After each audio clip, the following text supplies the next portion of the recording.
नमस्कार तथा हार्दिक स्वागत छ जागरण मिडिया सेन्टरको फेसबुक पेजमा जोडिनु भएका तपाईं सम्पूर्णलाई। खास गरेर आज हामीले सदियौंदेखि पछाडी पारिएको दलित समुदाय जसले अहिले पनि विभिन्न विभेद अन्याय अत्याचार सहनु परेको छ, पछिल्लो समय जातीय विभेदको सवालमा विभिन्न चर्चा परिचर्चा पनि भइरहेका छन्। आखिर नेपाल छुवाछुत मुक्त राष्ट्र घोषणा पनि भइसकेको छ। 21औं शताब्दीको विज्ञान र प्रविधिको युगमा पनि छौं। विडम्बना तपाईं हाम्रो सोचमा भने परिवर्तन आउन सकेको छैन। अझै पनि समय सँगसँगै तपाईं हाम्रो विभेद गर्ने शैली तौर तरिकामा परिवर्तन भएको छ। हो, आज हामीले जातीय विभेदको फेरिदो रूप र कानुनी व्यवस्थाको बारेमा छलफल गर्नेछौँ। छलफलका लागि आज हामीसँग जुम मार्फत जोडिनु भएको छ नागरिक समाजका अगुवा श्याम श्रेष्ठ, त्यसै गरेर जागरण मिडिया सेन्टरका कार्यकारी निर्देशक हुनुहुन्छ रेम विश्वकर्मा र अधिवक्ता शर्मिला श्रेष्ठ हुनुहुन्छ। उहाँ चाहिँ न्याय तथा अधिकार संस्था जुरी नेपालका सल्लाहकार पनि हुनुहुन्छ। यहाँहरू तीनैजनालाई कार्यक्रममा हार्दिक स्वागत गर्दछु। धन्यवाद सीताजी। धन्यवाद। रेम विश्वकर्मा ज्यूबाट मैले यो कुराकानीको सुरुवात गर्न चाहन्छु।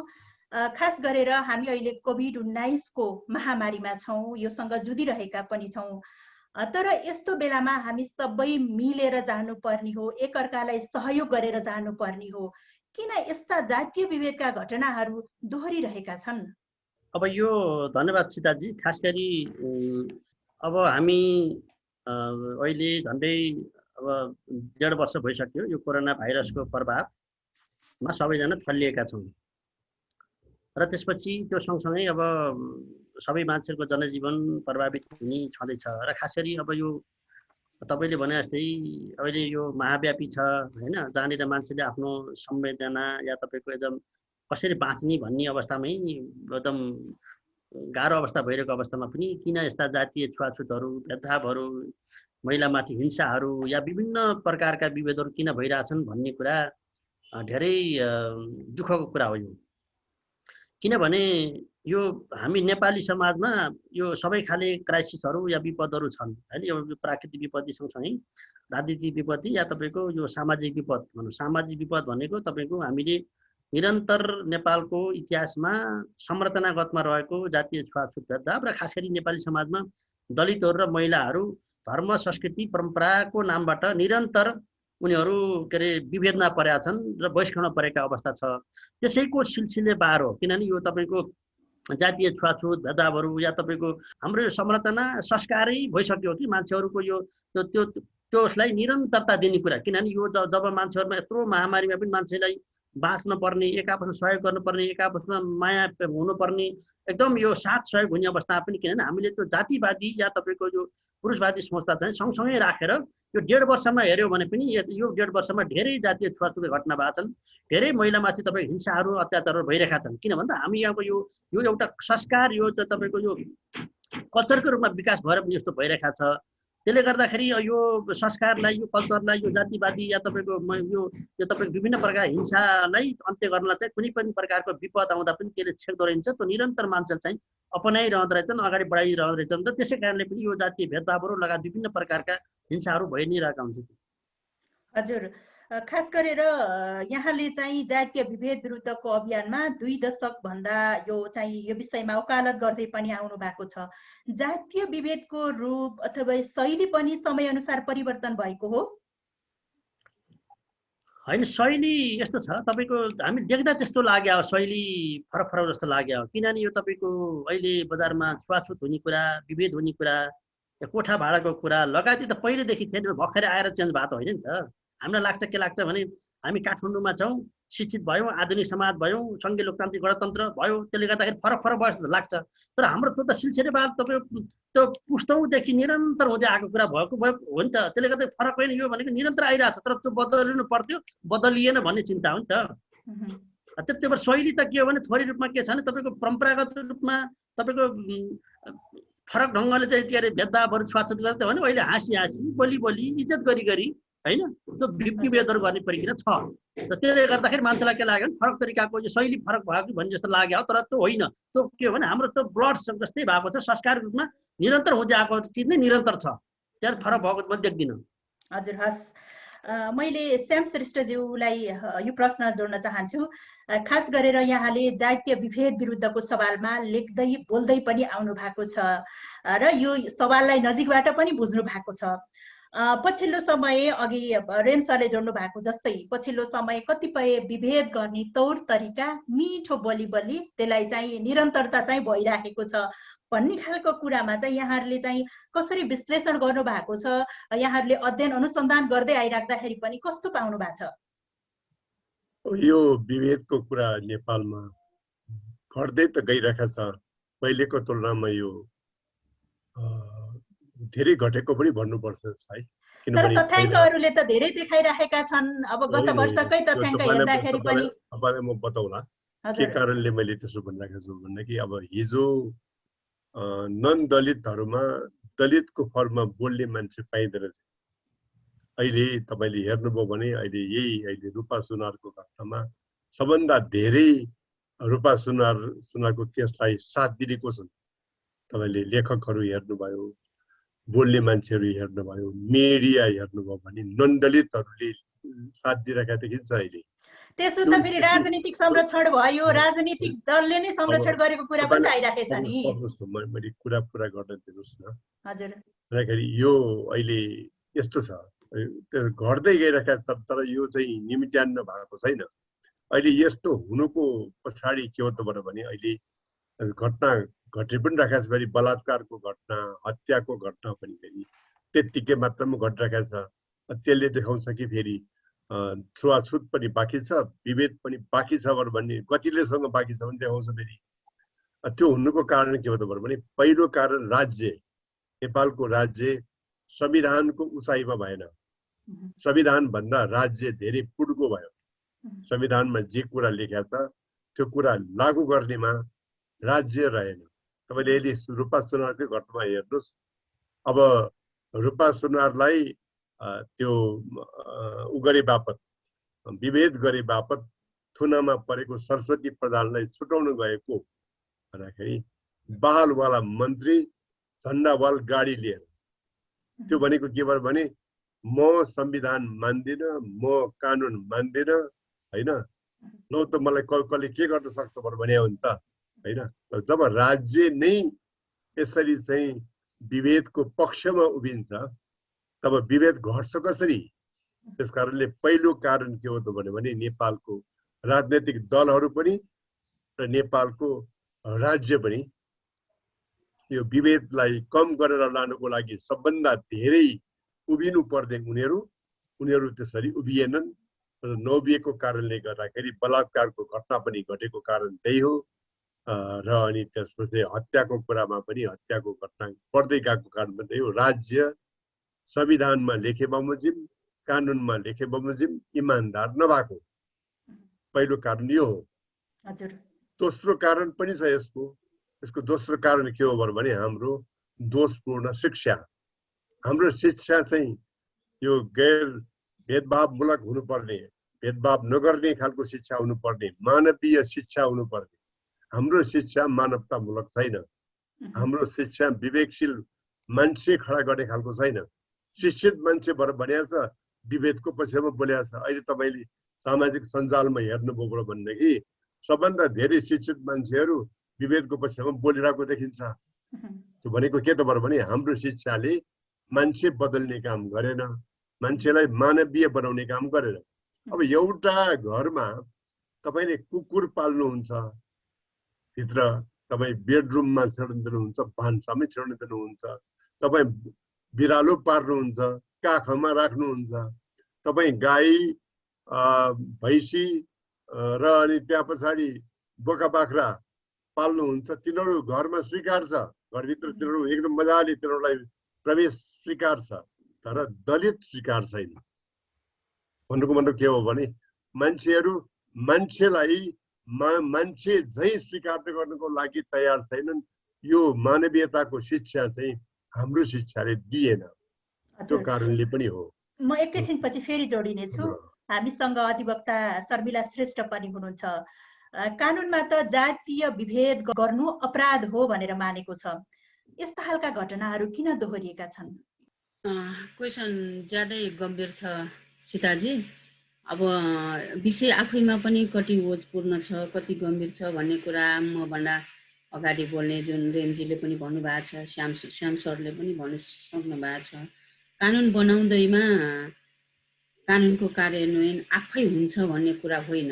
कानुन त हाम्रो समाजमा धेरै बनेको छ र अझ जातीय भेदभावको सन्दर्भमा त धेरै नै प्रोग्रेसिभ कानुन बनेको छ भन्छु म त। अघि नै श्याम सरले भन्नुभएको जस्तै समाज परिवर्तनशील छ, राज्यले पनि यसलाई संवेदनशील रूपमा लिएको छ। जातीय भेदभाव गर्नुहुन्न भनेर संविधानले जुन मौलिक हकको रूपमा 2072 सालको संविधानको कुरा गर्ने हो भने अझ पनि राम्रो छ। मौलिक हकको रूपमा धारा 24 मा हैन, छुवाछुत अथवा जातीय भेदभाव विरुद्धको हक भनेर भनेको छ भने धारा 40 मा दलितको हक भनेर छुट्टै व्यवस्था गरेको छ भने त्यस्तै गरेर धारा 18 जुन मूल धारा हो समानताको हकमा कुनै पनि आधारमा चाहिँ भेदभाव गर्नुहुन्न। जात, जाति, पेशा, धर्म हैन, लिङ्ग या आस्था, वैचारिक आस्था कुनै पनि आधारमा भेदभाव गर्नुहुन्न। कुन कुरामा भेदभाव गर्नुहुन्न? पेशा, व्यवसाय, उपस्थिति, सहभागिता र राज्यद्वारा दिने सेवा सुविधा उपभोग गर्ने कुरामा, सहभागिताका कुरामा र न्याय पाउने कुरामा चाहिँ भेदभाव गर्नुहुन्न भन्ने कुरा छ भने हामीले भन्ने हो भने अझ परिवर्तनशील छ, प्रोग्रेसिभ छ भनेर कानुनमा अझ पनि कहाँ भन्न चाहन्छु त भन्दाखेरि हामी कहाँ 2068 सालमा जुन जातीय भेदभाव तथा छुवाछुत कसुर र सजाय ऐन 2068 बन्यो, जुन स्पेसल सम्बोधनको लागि, जातीय भेदभाव उन्मूलनको लागि स्पेसल कानुनको रूपमा आएको छ भने अहिले हामीसँग धेरै कानुन छ। जुन अघि भर्खर तपाईँले भनिसक्नु भएको छ, हामीसँग फौजदारी अपराध संहिता जुन छ 2074 उसले पनि एकदमै बकाइदा साथ हैन दफा 166 मा नै व्यवस्था गरेको छ। जातपातको आधारमा गरिने कुनै पनि भेदभाव चाहिँ कसुर हुन्छ, फौजदारी कसुर हुन्छ भनेर सजायको रूपमा व्यवस्था गरिएको छ। कानुन बन्नु एकातर्फ हो भने कानुनलाई स्वीकारेर कार्यान्वयन गर्नु भनेको चिज प्र्याक्टिकल कुरा हो, व्यवहारिक कुरा हो, समाजले स्वीकार्ने कुरा हो हैन। अब त्यो समाजले स्वीकार्ने गरेर हामीले समाजलाई तयार गर्यौं कि गरेनौं? कानुन कार्यान्वयन भएन भने के गर्ने त? को जवाफदेही बन्ने त? राज्य जवाफदेही बन्नु पर्छ कि पर्दैन भन्ने कुरा चाहिँ अर्को कुरा हो सीताजी। त्यही कारणले हामी कहाँ कानुन कार्यान्वयन नहुने कानुनहरू मध्ये यो जातीय भेदभाव तथा छुवाछुटसँग सम्बन्धित कानुन पनि कार्यान्वयन नहुने मध्येका एउटा कानुन हो भने त्यस्तै गरेर महिला हक अधिकारका सवालमा पनि कानुन धेरै नै कार्यान्वयनमा निष्क्रिय छन् भनेर भन्न सकिन्छ। त्यही कारणले गर्दा अब कानुन कार्यान्वयनको लागि हामी समाज तयार हुनुपर्छ र हामी समाजभित्रका हामी सदस्य हो, हामीले डबल क्यारेक्टर लिएर बाँच्नु भएन। एटलिस्ट मानव अधिकारका कुराहरूलाई कार्यान्वयन गर्ने हो भने मानवीयताको हिसाबले आफूलाई पनि तयारी गर्नु पर्यो। आफूलाई तयारी भनेको उसको मानसिकता तयारी रहनु पर्यो। लामो समयदेखि रहेको भेदभावलाई, यो भेदभाव खाली एउटा अलङ्कारिक हो, मान्छेमा समाजलाई डिभिजन गर्नको लागि, एउटा ठुलो र सानो छुटाउनको लागि र आफू सुपर पावरमा बस्नको लागि क्रिएट गरेको। किनभने कुनै पनि एउटा वर्गलाई नहोच्याइकन म ठुलो हुँदैन भन्ने एउटा मानसिकताबाट अभिप्रेरित एउटा सिद्धान्त हो। त्यही कारणले यो कानुनी रूपमा वर्जित गरिएको व्यवहारलाई चाहिँ हामीले कानुनी रूपमा नै उन्मूलन भइसकेपछि अब हामीले व्यवहारमा उन्मूलन गर्न हामी तयार हुनुपर्छ। हामी तयारी भनेको नट ओन्ली इन्डिभिजुअल के, इन्डिभिजुअल त तयारी हुनुपर्छ, राज्य पनि तयारी हुनुपर्छ, हामी जस्तो मिडिया वर्ग पनि तयारी हुनुपर्छ, समुदाय पनि तयारी हुनुपर्छ र अनि मात्र कानुनको कार्यान्वयन हुन्छ। हस्, म एकैछिन पछि फेरि जोडिनेछु। मैले रेम विश्वकर्माज्यूलाई फेरि अर्को प्रश्न गर्न चाहन्छु। अहिले चाहिँ निकै चर्चामा रहेको कोठाको सवाल रहेको छ। खास गरेर यहाँ चाहिँ अब लामो समयदेखि यो अभियानमा पनि जोडिनु भएको छ र त्यति बेला पनि कोठाको समस्या यहाँले पनि झेल्नु भएकै थियो होला। त्यति बेलाको कोठाको समस्या र अहिलेको कोठाको समस्यामा के फरक पाउनुभयो? अब यो दलित भएर जन्मिसकेपछि, सायद दलित भएर जन्मिसकेपछि छुवाछुत नभोग्ने सायद कमै मान्छे होला। किनभने उसले एउटा जन्मदादेखि नै उसले गाउँमा होस् या सहरमा होस् विभिन्न तरिकाले चाहिँ विभेद नभएको भन्ने मान्छे कोही पनि छैन होला जस्तो लाग्छ मलाई चाहिँ। त्यसमध्ये तपाईँ पनि एक हुनुभयो। हामी पनि त स्वाभाविक रूपमा किन यो जीवनमा धेरै किसिमका स्कुलदेखि लिएर तपाईँको कोठादेखि लिएर सबै प्रकारका विभेदहरू भोगिया छ। त्यसमा त्यो कारणले एउटा चाहिँ के हुने भयो भने तपाईँको कोठाको कुरा यो त मान्छे कसरी हामी नेपाली समाज कसरी संरचनागत रूपमा चाहिँ स्थापित छ, के भयो भने दलितलाई चाहिँ के अरे छुवाछुत हुन्छ र के भयो भने दलितलाई चाहिँ सम्मान हुन्छ भन्ने कुरामा चाहिँ मान्छेहरूमा त्यस्तो किसिमको हाम्रो सरले भने जस्तै त्यो मानववादी शिक्षा नभइसकेपछि त्यसले छुट्याउन गाह्रो हुन्छ। त्यो कारणले के हो भने अहिले भनौँ न तपाईँ त्यति ठुल्ठुला यो त भनौँ रूपाको केस त त्यति भनौँ न एउटा कोठा लिने कुरा थियो होइन, तर योभन्दा धेरै ठुल्ठुला हत्या भयो। तपाईँको पोहोर साल रोकुमको घटना भयो, तपाईँको तराईमा त्यति घटना भयो, धेरै हत्यै भइसम्म भइसकेको अवस्था छ भनिसकेपछि यो कोठा दिने र नलिने भन्दा पनि यो संरचना कति बलियो भएर रहेछ त हिजोदेखि अहिलेसम्म भन्ने एकदम ठुलो कुरा भयो के।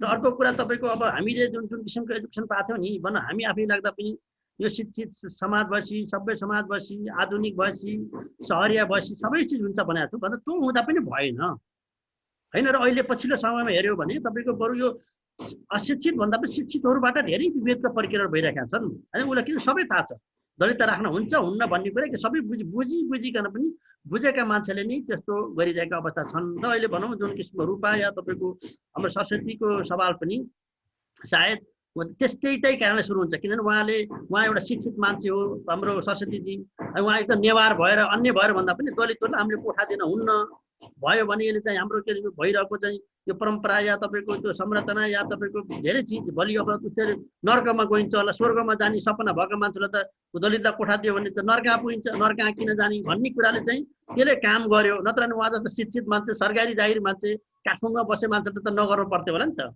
त्यो कारणले के हो भने यो हाम्रो जुन संरचना छ जातिवादी संरचना तपाईँको यसले अत्यन्तै गहिरोसँग अशिक्षित शिक्षित सबैलाई चाहिँ यसले टेकिने राखेको छ। अर्को कुरा म तपाईँलाई के भन्न चाहन्छु भने काठमाडौँको सवाल मात्रै होइन, अस्ट्रेलियामा विभेदको कुरा देखिरहेछौँ, अमेरिकामा पुगिसक्यो छुवाछुत र भेदभाव। अमेरिकामा बस्ने साथीहरूले अब नेपालबाट गएका नन दलितहरूसँग कोठा पाउन छोडे, अस्ट्रेलियामा त भइरहेछ।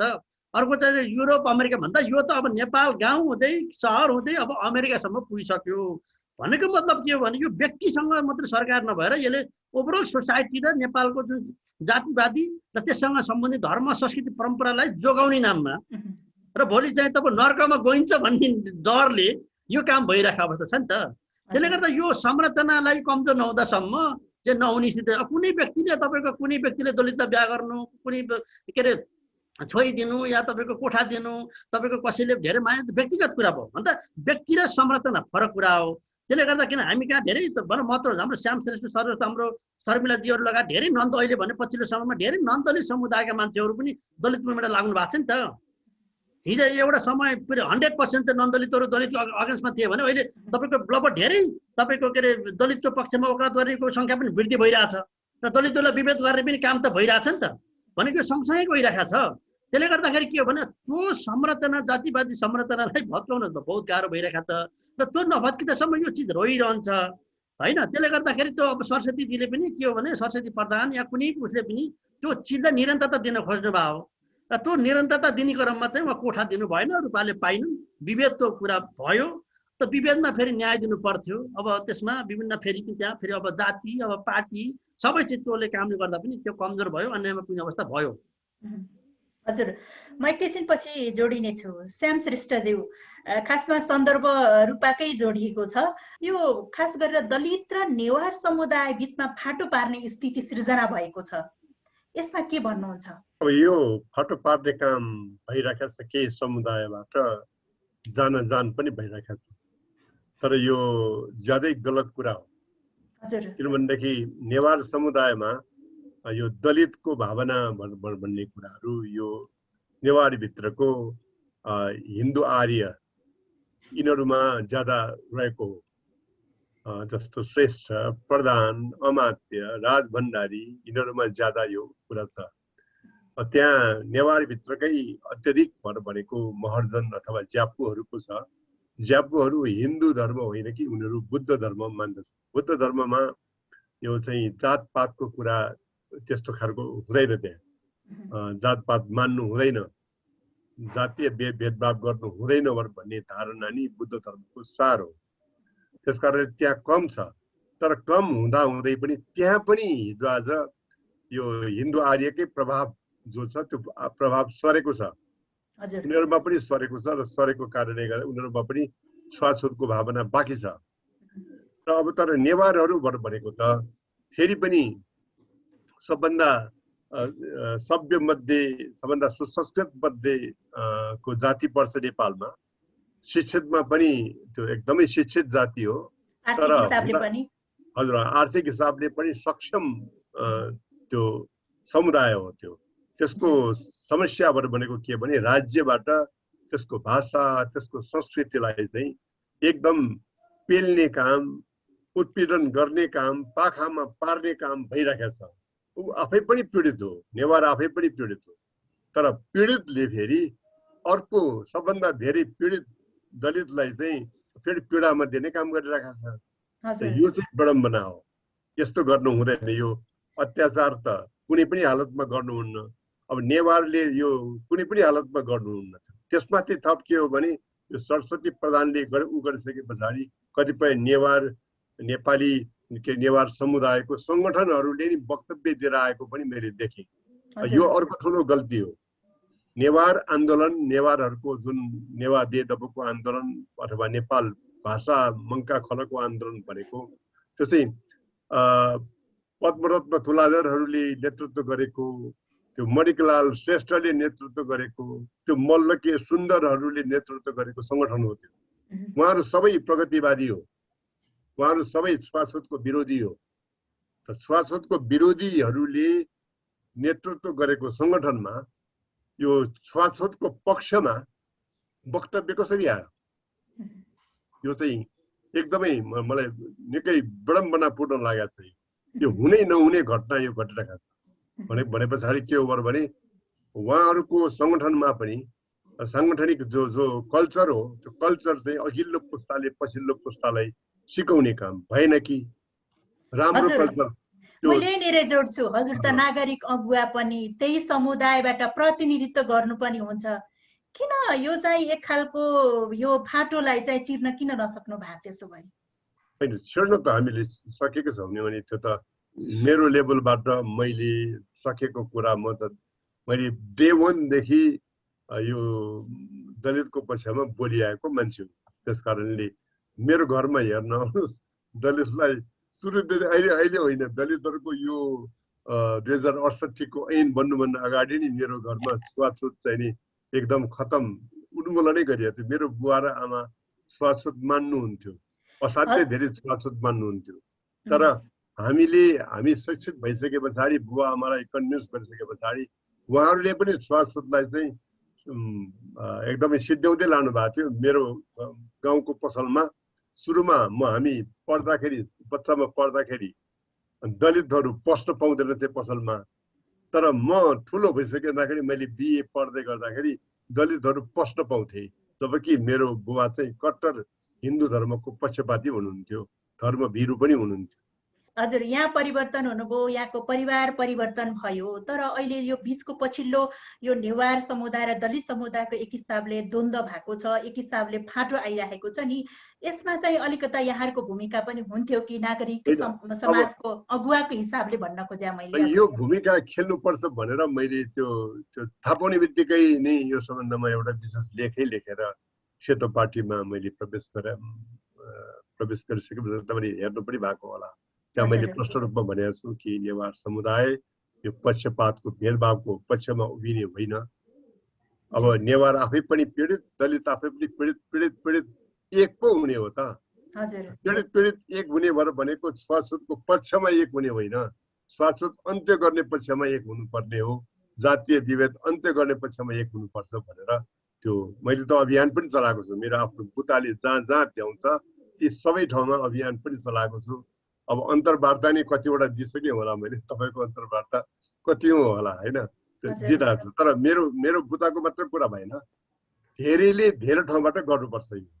यो चाहिँ खालि राज्यको मात्रै काम, राज्यले मात्र गर्छ, पार्टीले मात्र गर्छ भन्ने कुरा होइन। आफ्नो ठाउँमा पहिला आफ्नो घरमा उन्मूलन गर्ने, त्यो उन्मूलन गरे हुनु पर्यो भेदभावलाई। त्यस पछाडि आफ्नो समुदायमा उन्मूलन गर्नको लागि सक्रिय हुने हो। तर जतिसुकै हुँदा पनि यो शिक्षित हुनु भनेको र सजग जागरुक हुनु भनेको फरक कुरा रहेछ। यो आन्दोलन भनेको एकदम जरुरी रहेछ। शिक्षित हुँदैमा मान्छे जागरुक नहुँदा रहेछन्। त जागरणको छुट्टै आन्दोलन चलाउनु पर्छ भन्ने लाग्छ। यो आन्दोलन दलितहरूले चलाएकोमा दलितको मात्र काम हो भने मेरो त भनाइ छैन। त्यो हाम्रो पनि काम हो भनेर म पनि लागेको छु। मेरो परिवारसँगै लागेको छ। फेरि म मात्रैको कुरो होइन, मेरो छोरा त्यसको पछ्याउमा पनि छ। तपाईँले उसको पोस्ट हेर्नुभयो भने पोस्टमा लडाइँ लड्दैछ होइन। यो यस्तो गर्न पाइँदैन भनेर लडिरहेको छ। मेरो श्रीमती अर्को ठाउँमा लडिरहेको छ होइन। हामी सबै, मेरो छोरी अर्को ठाउँमा लडिरहेको छ। हामी सबै छौँ। तर यो भनेको मतलब के हो भने यो जागरण बढ्दैछ मतलब के भने परिवार नन दलितहरू पनि लागेको छ। मिडिया हेर्नुभयो भने अधिकांश मिडियाहरू ब्राह्मणले नै चलाएको भेट्नुहुन्छ। ती अधिकांश ब्राह्मणले चलाएका मिडियाहरू यसको विरुद्ध खडा भएको देखिन्छ। अधिकांश केही केहीले छैन भन्दाखेरि यो बढी पनि राखेको छ। तर हाम्रो समाजमा फेरि पनि भेदभावहरू चाहिँदो मात्रामा घटिरहेको छैन। जति हुनुपर्ने हो त्यति घटिरहेको छ। तर जति हुनुपर्ने हो त्यति घटिरहेको छैन। त्यो चाहिँ घट्ने काम राज्य, दल र शिक्षा, हाम्रो शिक्षाले तीनटा कुरा मिलेपछि गर्छ। अघिल्लो पुस्ताको हड्डीमै यो जातीय छुवाछुत पसिसकेको रहेछ। हेर्नुहोस्, सरस्वती प्रधान पनि त्यही हो। सरस्वती प्रधान भनेको अघिल्लो पुस्ताले उहाँको दिल दिमागमा हालिदियो। उहाँको दिल दिमागमा यसरी बसिरहेको छ कि त्यो चाहिँ शिक्षाले पनि खत्तम पार्न सकेन। उहाँ शिक्षित मान्छे हो, त्यो खत्तम पार्न सकेन। त्यस कारणले यसलाई खत्तमै पार्ने हो भनेर पनि सबभन्दा राम्रो टुल भनेको शिक्षा हो। दोस्रो चाहिँ राज्य मार्फत दण्ड हो। हजुर, शिक्षाको कुरा गरिराख्दाखेरि अहिले पछिल्लो समय सामाजिक सञ्जालको बहसले पनि हाम्रो शिक्षा कस्तो रहेछ भन्ने खालको प्रश्न पनि उब्जाएको छ। म त्यतातिर अलिकति पछि जोडिनेछु। खास गरेर हाम्रो शर्मिला श्रेष्ठज्यू, अघि हामीले धेरै चर्चा गरिरहेका छौँ। खास गरेर यो रूपाको सवालमा, दलितको सवालमा धेरै मुद्दाहरू चाहिँ प्रमाण नपुगेको भनेर मुद्दा चाहिँ अल्पत्र पर्ने, बिस्तारै सेलाउँदै जाने खालको कुराहरू पनि छ। यो कोठाकै कुरा गर्दाखेरि पनि कस्तो प्रमाण हुनु पर्थ्यो साँच्चै कानुनी दायरामा ल्याउनको लागि? कस्तो हो भने एउटा कुरा कानुनका कुरा त हुँदै हो। कानुनका कुरा हुँदै पनि सामाजिक चेतनाको कुरा हो भन्ने कुरामा पनि धेरै छलफल भएको छ। तर यसरी अब कानुनी कारबाहीको कुरामा गर्ने हो भने उजुरीदेखि लिएर मुद्दा चल्ने बेलासम्म चाहिँ कानुनले हेर्ने कुरा भनेको प्रमाण हो। म एज अ कानुनका स्टुडेन्ट भएको कारणले गर्दाखेरि मैले प्रमाण बिनाको कुरा त गर्न मिल्दैन। त्यही कारणले जुन यो सँगसँगै महिलासँग सम्बन्धित धेरै मुद्दाहरू जस्तै सेक्सुअल हरेसमेन्टका मुद्दाहरू होइन, यो र छुवाछुतसँग सम्बन्धित मुद्दाहरू भनेको एउटै प्रकारको हो। हेर्नुहोस्, प्रमाण जुटाउन गाह्रो होइन। तपाईँलाई आज मैले जातपातीको आधारमा अथवा छुवाछुतको आधारमा प्याच बोलिहाल्यो, त्यो रेकर्ड पनि हुँदैन होइन। त्यो रेकर्ड पनि हुँदैन, त्यो प्रमाण जुटाउन गाह्रो हुन्छ। त्यही कारणले गर्दाखेरि चाहिँ अब यस्तो कुराहरू गाह्रो त छ। तर हामीमा नियमन हुनुपर्ने मिनिमम कानुन पनि नियमन चाहिँ भएको छैन। हेर्नुहोस्, अब घर बहालको कुरामा त भन्ने हो भने अत्याधिक मात्रामा नियमन नहुने कानुनहरूमध्ये घर भाडामा दिने कानुन चाहिँ नियमनै हुँदैन। किन नियमन हुँदैन त भन्दाखेरि त्यहाँ सरकारी करका कुराहरू होला अथवा स्थानीय सरकारले उसलाई रेगुलेट गर्न नसकेका कमी कमजोरीहरू आफ्नो ठाउँमा छ भने अब त्यसमा अग्रिमेन्टका कुराहरू होला। तपाईँले कानुनी प्रश्न सोध्नु भएर म अलिकति टेक्निकल पार्टमा गएँ कि अब त्यो अग्रिमेन्टका कुराहरू होला। यदि त्यहाँ घर भाडामा लिने र दिने कुरा अग्रिमेन्ट हुने प्र्याक्टिस भएको भए, अभ्यास भएको भए त्यस्ता खाले क्लजहरू राख्नु पनि पाउँदैन र त्यस्ता खाले क्लजको विरुद्धमा हामी जान पनि सक्थ्यो र सजाय पनि दिलाउन सक्थ्यो र प्रमाण पनि हुन्थ्यो। तर हामी कहाँ त्यो अभ्यास छैन। कानुनबाट रेगुलेट गर्ने अभ्यास हामी कहाँ छैन। कानुन भए पनि लागू गर्ने अभ्यास हामी कहाँ छैन। र त्यही कारणले गर्दाखेरि चाहिँ मुद्दा दर्तादेखि लिएर मुद्दाको फैसलासम्म पनि प्रमाणको अभावको कारणले गर्दाखेरि यस्ता मुद्दाहरू चाहिँ हार्दै गएका छन्। हेर्नुहोस्, मेन सुरुमा त दर्तै गर्न गाह्रो हुन्छ र दर्ता भइसकेपछि पनि मुद्दा सफल हुन सक्दैन। पीडित आफ्नो ठाउँमा छ, असाध्यै पीडित भइराखेको हुन्छ र सम्बन्धित निकायले पनि न्याय दिन खोज्दाखेरि पनि कहिलेकाहीँ न्याय नपाउन र न्याय दिन नसकेका उदाहरणहरू थुप्रै छ। अब जस्तै भनौँ कि बोक्सीको आरोपमा कुटपिट गर्यो भने त्यसमा चाहिँ अब जान कुटपिटको प्रमाणका कुराहरू भेट्न लिने। अब हाम्रो मानसिकता पनि के छ त भन्दाखेरि प्रमाण भनेको के हो त भनेर भन्दाखेरि फिजिकली रूपमा देख्ने मात्र प्रमाण हो कि मानसिक रूपमा दिने तनाव पनि प्रमाण हो त? त्यो मानसिक रूपमा दिने तनावलाई त्यो प्रमाणको रूपमा कसरी मेजरमेन्ट गर्ने त भन्ने कुरामा हाम्रो कानुनमा अहिले पनि टेक्निकल ग्यापहरू छ। हेर्नुहोस्, अब त्यो टेक्निकल ग्यापलाई परिपूर्ति गर्नको लागि त धेरै कानुनहरू त आएको छ। जस्तै यो जातीय भेदभाव तथा छुवाछुत कसुर सजाय ऐन 2068लाई चाहिँ 2075 सालमा पहिलो पटक संशोधन गरे। हेर्नुहोस्, कानुनमा आएको परिवर्तनलाई म असाध्यै सराहनीय गर्छु। त्यसमा के गरेको छ भने जुन चाहिँ दफा 4 को 2 मा कसरी आएको छ भने कसैले पनि कुनै व्यक्ति वा समुदायलाई श्रव्य दृश्यबाट, कुनै सामग्रीबाट, लेख रचनाबाट, चित्रबाट, आकारबाट, पोस्टर, कुनै पनि त्यस्तो खाले व्यवहार वा आचरण व्यवहार कुनै पनि गरेर देखाउन हुँदैन भन्ने कुरा त लेखेको छ। केही रूपमा इन्डिकेटर चाहिँ दिन थालेको छ, विद्युतीय माध्यम वा मिडियाको माध्यम वा तपाईको फिजिकल वा मेन्टल बिहेभियरको कारणले पनि त्यस्ता खाले कामहरू गर्न हुँदैन भनेको छ। तर त्यो देखाउने कसरी त? लेख रचना आयो त देखाइन्छ, अग्रिमेन्ट भयो त देखाइन्छ, तर उसले एक्चुअली भनिसकेका कुरालाई रेकर्ड छैन भने कसरी देखाइन्छ त भन्ने कुरा चाहिँ हाम्रो कानुनमा भएको टेक्निकल ग्यापहरू हो। अब त्यो टेक्निकल ग्यापमा चाहिँ काम गर्नुपर्छ कि होइन? जबकि यो विषय भनेको मैले अघि पनि भने तपाईँको दिमागको विषय हो। तपाईँको दिमागमा गाडेर बसेको विषयलाई कानुनी रूपमा प्रमाणको रूपमा ल्याउनु भन्ने चिज त ज्यादै कठिन विषय हो। त्यसलाई सम्बोधन गर्ने भनेकै कुरा के हो त भनेर भन्दाखेरि लिगली रूपमा चाहिँ प्राविधिक रूपले पनि त्यसलाई ट्रिटमेन्ट गर्न सक्नु पर्यो। अब हजुर, हस् म एकैछिन पछि जोडिनेछु। रेम विश्वकर्माज्यू, खास गरेर हाम्रो शर्मिला श्रेष्ठज्यूले पनि जोडिसक्नु भएको छ। यो आशयगत विभेद होइन, जस्तै अब यो अदृश्य विभेदले मानिसमा अथवा कुनै पनि व्यक्तिलाई मानसिक समस्या त पर्छ नै, अझै त्यसमा चाहिँ कस्तो खालको असर पर्ला, त्यस्ता विभेदहरू अझै कस्ता कस्ता हुन्? अब यो अब मुख्य कुरा हाम्रो शर्मिलाजीले भने जस्तै यो के अरे कतिपय प्रमाणहरू जुटाउन गाह्रो हुन्छ। भनौँ न तपाईँको बलात्कार भयो या कोही हिंसामा पर्यो या दलित छुवाछुत भयो, अब त त्यसको कुनै देखाउने चिज त हुँदैन कि घाउछोट हुन पर्यो बेस्यारी, कि तपाईँको फोटो हुनु पर्यो। अन्त कतिपय कुरा एक आपसमा बोलीचाली गरेको कुरा त अब तपाईँको गलत राम्रो नियत हुँदा हुँदा मात्र रेकर्ड गर्ने दुनियाँ त गर्दैन कसैले।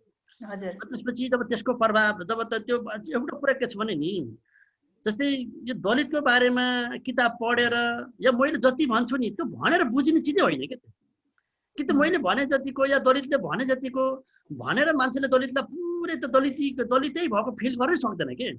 जस्तै महिलाकै कुरा गर्यो भने महिलाले त्यो बामा हुने चिज कुराहरू त भनेर या कुनै किताब पढेर मात्रै 100% त बुझ्न सकिन्न नि त। त्यो बुझ्नलाई के हुन्छ नि त, त्यो पुरै त्यो ब्लडसँग जोडिएको कुरा छ क्या, रगतसँग मन जन्मेपछि तपाईँको मान्छेले हरेक पाइलामा हाँसी बोली गाली गरी त्यो हरेक ठाउँमा त विभेद भोगेको कुरा तपाईँको त्यो त कसरी त कुन किताबमा लेखेर कति समय भनेर त्यो मान्छेलाई भन्न सकिन्छ कि। त्यसले गर्दाखेरि यो बजार नै नबुझाएको कारण के हो भने मान्छेले भनेको तैँले हो कति राम्रो चट्ट कोट प्यान्ट लगाएको है, कति राम्रो, कहाँ त दलित होस् र, मास्टर पढाएको छ यति राम्रो, कति सजिलो छ के। त्यो यो यस्तो तरिकाले चाहिँ के हो भने त्यो मान्छेले दलितलाई बुझ्न सकिँदैन। र मैले भने अर्को महिलामाथि हुने हिंसा पनि त्यो सामान्य भनेर बुझ्ने कुरै हुन्न के। कानुन एउटा ठाउँमा छ, तर अर्को ह्युम्यानिटी हुन्छ नि, मान्छेको कतिपय सामान्य स्वविवेकीय प्रयोग गर्ने कुरा हुन्छ। होइन यस्तो चिजमा त यार यस्तो हुनपर्छ त भयो होला, नत्र कसलाई रहर हुन्छ कि म चाहिँ कोठाली नै गाँथेँ, मलाई फल्लाले छुवाछुत गर्यो भने त हिँड्न कसलाई रहर हुन्छ। कसैलाई चाहिँ तपाईँको कोही बेसरी प्रपत्र त्यो कसैले पनि मलाई यस्तो गर्यो भनेर त राम्रो मान्छेले भन्न सक्दैन। त्यो भनेको के हो भने मान्छेको चाहिँ त्यो भयो त्यो देखाउने चिज हुँदैन। पछि चाहिँ यसले मान्छेले त प्रमाणले गर्यो हाम्रो कानुनी व्यवस्था पनि चेन्ज गर्नुपर्छ जस्तो लाग्छ क्या मलाई चाहिँ।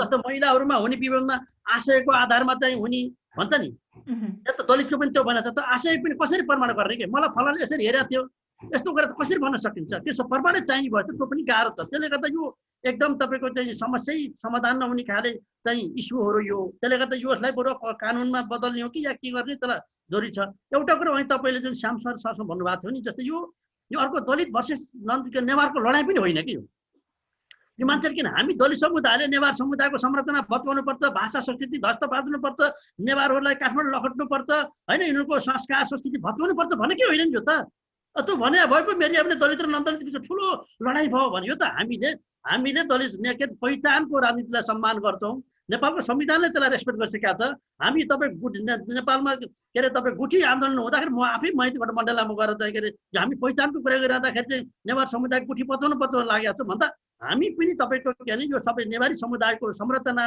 संस्कार भाषा संस्कृति सबै बचाउनु पर्छ भनेर लाग्यो हो अहिले पनि लागिरहेछौँ हामीले यसको खिलाफमा गएको भए यो सबै ध्वस्त हुनुपर्छ भने भएको हो नेवार भर्सेस चाहिँ दलित भयो भन्ने हुन्छ र विशुद्ध घर भाडा लिने र दिने बिचको कुरा यो त विशुद्ध एउटा मान्छेकोले घर भाडा दिने र लिने बिचको कुरा त्यसमा पनि चाहिँ तपाईँको चाहिँ विभेद भयो भनेर एउटा मान्छेले उजुरी हाल्यो उजुरी हाल्दाखेरि त्यो चाहिँ त्यसमा चाहिँ उसले चाहिँ राज्यले या कानुनले त त्यसलाई न्याय दिने कुरा हुन्थ्यो होला नेपालको कानुनले पनि त्यसलाई चाहिँ के अरे सम्मान गरिसकेका छ कुनै पनि प्रकारको विभेद हुन हुँदैन भयो भने त अपराध हुन्छ पनि भनिसके यसलाई अनावश्यक किसिमको अतिरञ्जित बनाएर एउटा मान्छेले भने कुनै पनि समुदायको मान्छे हुनसक्छ नि त गोठा भाडा दिने समुदाय नेवारको कुरा होइन एउटा बाहुनको हुनसक्छ अर्को कुनै जनजातिको हुन्छ कुनै महिला मतलब यो कोठा भाडा लिने र दिने बिचमा विभेद भयो त्यसमा चाहिँ तपाईँको चाहिँ उसले चाहिँ कानुन अनुसार त्यही कोठा भाडा चाहिँ कसैले पाउने कसैले नपाउने जबरजस्ती कोठा भाडा चाहिँ दिए भने पनि होइन भन्दा जातको आधारमा दिएन नदिए कारण चाहिँ कानुनले काम गर्नु पर्थ्यो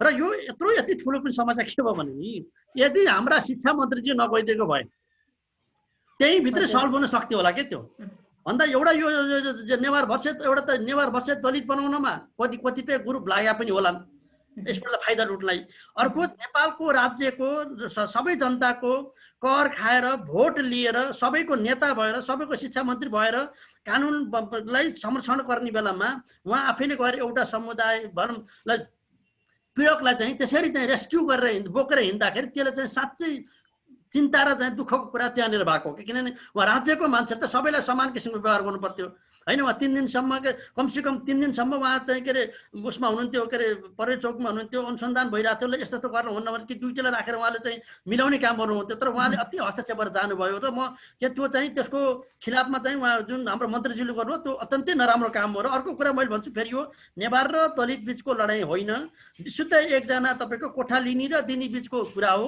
र कोठा लिने र दिने बिचको समस्यालाई चाहिँ अतिरञ्जित नबनाइकन यसलाई चाहिँ समाधान गर्न चाहिँ जरुरी हुन्छ र अर्को चाहिँ तपाईँको के हो भने अहिले पछिल्लो समयमा खास गरी हामी कहाँको यो नयाँ जो मिड क्यारियरवाला जेनेरेसन छन् नि यो यसले चाहिँ तपाईँको यो एउटा नयाँ पुस्ताका जेनेरेसन यो नयाँ पुस्ताले पनि यो अनावश्यक रूपमा चाहिँ यो आरक्षण कोटा यस्ता चिजलाई चाहिँ तपाईँको एक ठाउँ राखेर जुन किसिमले चाहिँ व्याख्या विश्लेषणहरू जुन किसिमले प्रोपागेन्डा निर्माण गर्ने काम भएको छ यो अर्को दुर्घटना अर्को चाहिँ तपाईँको पीडादायी कुरा हो यसले चाहिँ हामी कस्तो समाज निर्माण गर्दैछौँ कस्तो भविष्य निर्माण गर्दैछौँ भन्ने कुरा हो त्यो भएर चाहिँ अब तपाईँको जुन विशुद्ध छुवाछुत हुने कुटपिटको कुरा हत्याको कुरामा त मात्र तपाईँको प्रमाण हुँदा त न्याय हुँदैन भने अब तपाईँको आशयको कोठा भाडा दिँदाकोमा चाहिँ तपाईँको कसरी प्रमाण जुट्न सक्छ रुकुमको घटनामा मात्र सिधै हत्या गरेको कुरा थाहा छ सिधै तपाईँ कुटपिट गरेको थाहा हुन्छ त मात्र न्याय पाउँदैन भने अब चाहिँ यो कोठा भाडा सामान्य बोलीचालीको आधारमा गरेको विभेदलाई चाहिँ कसरी चाहिँ तपाईँले चाहिँ न्याय पाउनु के अरे त्यो प्रमाण लान सकिन्छ कि त्यसले असम्भव कुरा हो त्यो भएर चाहिँ नेपालको कानुनी व्यवस्था नै चेन्ज गर्नुपर्छ संरचना नै अलिकति चेन्ज गर्नुपर्छ यसको लागि चाहिँ हजुर आस्थागत विभेद अदृश्य विभेद जसले चाहिँ महसुस गरेको हुन्छ यसले त पक्कै पनि आत्मसम्मानमा चोट पुर्याउँछ मानसिक तनाव हुन सक्छ यसको जिम्मा चाहिँ कसले लिने फेरि अब कानुन छुट्टै कानुनको आवश्यकता पनि हो कि भनिराख्दाखेरि यसमा चाहिँ के भन्नुहुन्छ मैले चाहिँ श्याम श्रेष्ठज्यूलाई सुन्न चाहन्छु अब मलाई लाग्छ कि नेपालमा अहिले जति कानुन छन् ती कानुनहरू दलितको यो हकमा वा छुवाछुतको हकमा प्रोग्रेसिभै खालका कानुन छन् जसको बारे अघि शर्मिलाजीले पर्याप्त वर्णन गरिसक्नुभयो ती राम्रै अब कानुन मात्र लेखेर हुँदैन कानुन भनेको कार्यान्वयनको लागि हुनुपर्छ अनि कानुन कार्यान्वयन गर्ने ठाउँमा चाहिँ कानुन कार्यान्वयन गर्नुपर्ने शीर्ष व्यक्ति आएर अनि कानुनकै अपहरण गर्ने, कानुनी प्रक्रियाकै अपहरण गर्ने भन्ने काम जब हुन्छ तब त कानुन त के हुन्छ र कागजको पोस्टा हुन्छ। अहिले भएको त्यही त हो नि। उहाँ शिक्षा मन्त्रीले जे गर्नुभयो त्यो त अक्षम्य अपराध हो। त्यो आफै पनि अपराध हो। उहाँ आफै पनि दण्डित हुनुपर्छ। एउटा त प्रमाण त हो त त्यो प्रमाण त्यो श्रव्य दृश्य सहितको प्रमाण छ त्यो। त्यो प्रमाण सहित कसैले मुद्दा राख्ने आँट गर्नु पर्यो। यो यस्तो थालनी गर्ने हो भने जसरी यो रूपा सुनारले आँट गर्नुभयो, यो चाहिँ आफूलाई भेदभाव भयो भनेर भन्ने कुरामा त्यो अर्को मान्छेहरूले आँट गर्नु पर्यो मन्त्रीका विरुद्ध पनि राख्नको लागि, किनभने त्यो श्रव्य दृश्य सहितको प्रमाण हो। सारा प्रमाण छ, भिडियो समेत छ त्यसको। त्यस कारणले त्यस्तो आँट गर्नु पर्यो। अहिले सोसल मिडियामा पनि जसरी चाहिँ कैयन मान्छेहरू यो चाहिँ विभेदको पक्षमा उभिरहेछ, त्यहाँ पनि त्यो एकदमै सप्रमाण छ। त्यो प्रमाण सहित ती मान्छेलाई उभ्याउने आँट गर्नु पर्यो यो अहिले। त्यस कारणले त्यसको लागि त एउटा ठुलो शक्ति र ठुलो आँट चाहिन्छ। त्यो आँट सहितको कुरा गर्नुपर्छ भन्ने लाग्छ मलाई। त्यस कारणले एउटा कुरा त्यो। अब अर्को कुरा एउटा तर्क छ, त्यो तर्कको पनि एकदमै खण्डन गर्नु पर्छ जस्तो कि अब डेराभर भनेको मान्छेको आफ्नो निजी हो, दिनु वा नदिनु आफ्नो खुसीको कुरा हो भनेर आइरहेको छ। त्यो तपाईँ सोसल मिडिया हेर्नुभयो भने अधिकांशको तर्क त्यो छ। हो कोठा छ, कोठा चाहिँ म दिन्न भनेर भन्ने चाहिँ पाउँछ, म आफ्नै लागि प्रयोग गर्छु भनेर भन्ने पाउँछ। त्यो खुसीको कुरा हो। त्यो कोठाको मेरो मूल्य यति, यो मूल्य यति तिर्नेलाई दिन्छु भने पनि पाउँछ। यो स्वतन्त्रताको कुरा हो। तर तपाईँले बस चलाइसके पछाडि म बसको ढोकामा जात सोधेर मात्रै मान्छे ढुल्छु भनेर भन्न पाउँछ? भनेको व्यावसायिक प्रयोजनको कुरा गर्नुभयो हजुर। जब सार्वजनिक प्रयोजनको लागि तपाईँ कुनैको राख्नुहुन्छ, पसलमा कुनै राख्नुभयो, सामान राख्नुभयो, त्यहाँ चाहिँ म चाहिँ नेवारलाई मात्रै बेच्छु, बाहुनलाई बेच्दिन, क्षेत्रलाई बेच्दिन, दलितलाई बेच्दिन भन्न पाउँछ? पाउँदैन नि। त्यो निश्चित मूल्य तिरिसके पछाडि त दिनुपर्छ। त्यो जस्तै कुरा हो यो कोठाको कुरा पनि। त्यस कारणले जो मान्छेहरूले यस्तो खालको तर्क गर्दै हुनुहुन्छ त्यो निरर्थक तर्क हो। त्यो त्यसरी तर्क गर्ने कुरा होइन। त्यसलाई क्या त बिक्रीमै राख्नुहुन्न। त्यो कोठाबाट भनेको भाडामा दिने भनेको बिक्रीको लागि राखे हो। बिक्रीको लागि राखे पछाडि मूल्य नतिरेदेखि दिन्न भनेर भन्ने कोठा उसको खुसको कुरा हो। तर मूल्य तिर्छु भनेर भनिसके पछाडि त्यसमा दिन्न भनेर भन्नु अपराध हो। त्यसमा चाहिँ यो कानुनमा कहाँ सुधार गर्नु पर्यो। दिन्न भनेर भन्ने मान्छेहरूलाई कठघरामा, न्यायको कठघरामा त उभ्याउन थाल्नुपर्छ। अहिले राम्रो कुरा के भयो त भने यो अहिले जुन हामी नेगेटिभ पोजिटिभ भनेर भनिरहेको छौँ, तर एउटा कुरा पोजिटिभ के कुरा के भएको छ भने अब थुप्रै सरस्वती प्रधानहरू कोठा नदिनेमा होलान्। तर अब कोठा नदिनुको लागि 3 चोटि सोध्नुपर्ने स्थिति चाहिँ खडा भएको छ अहिले यो घटनाले।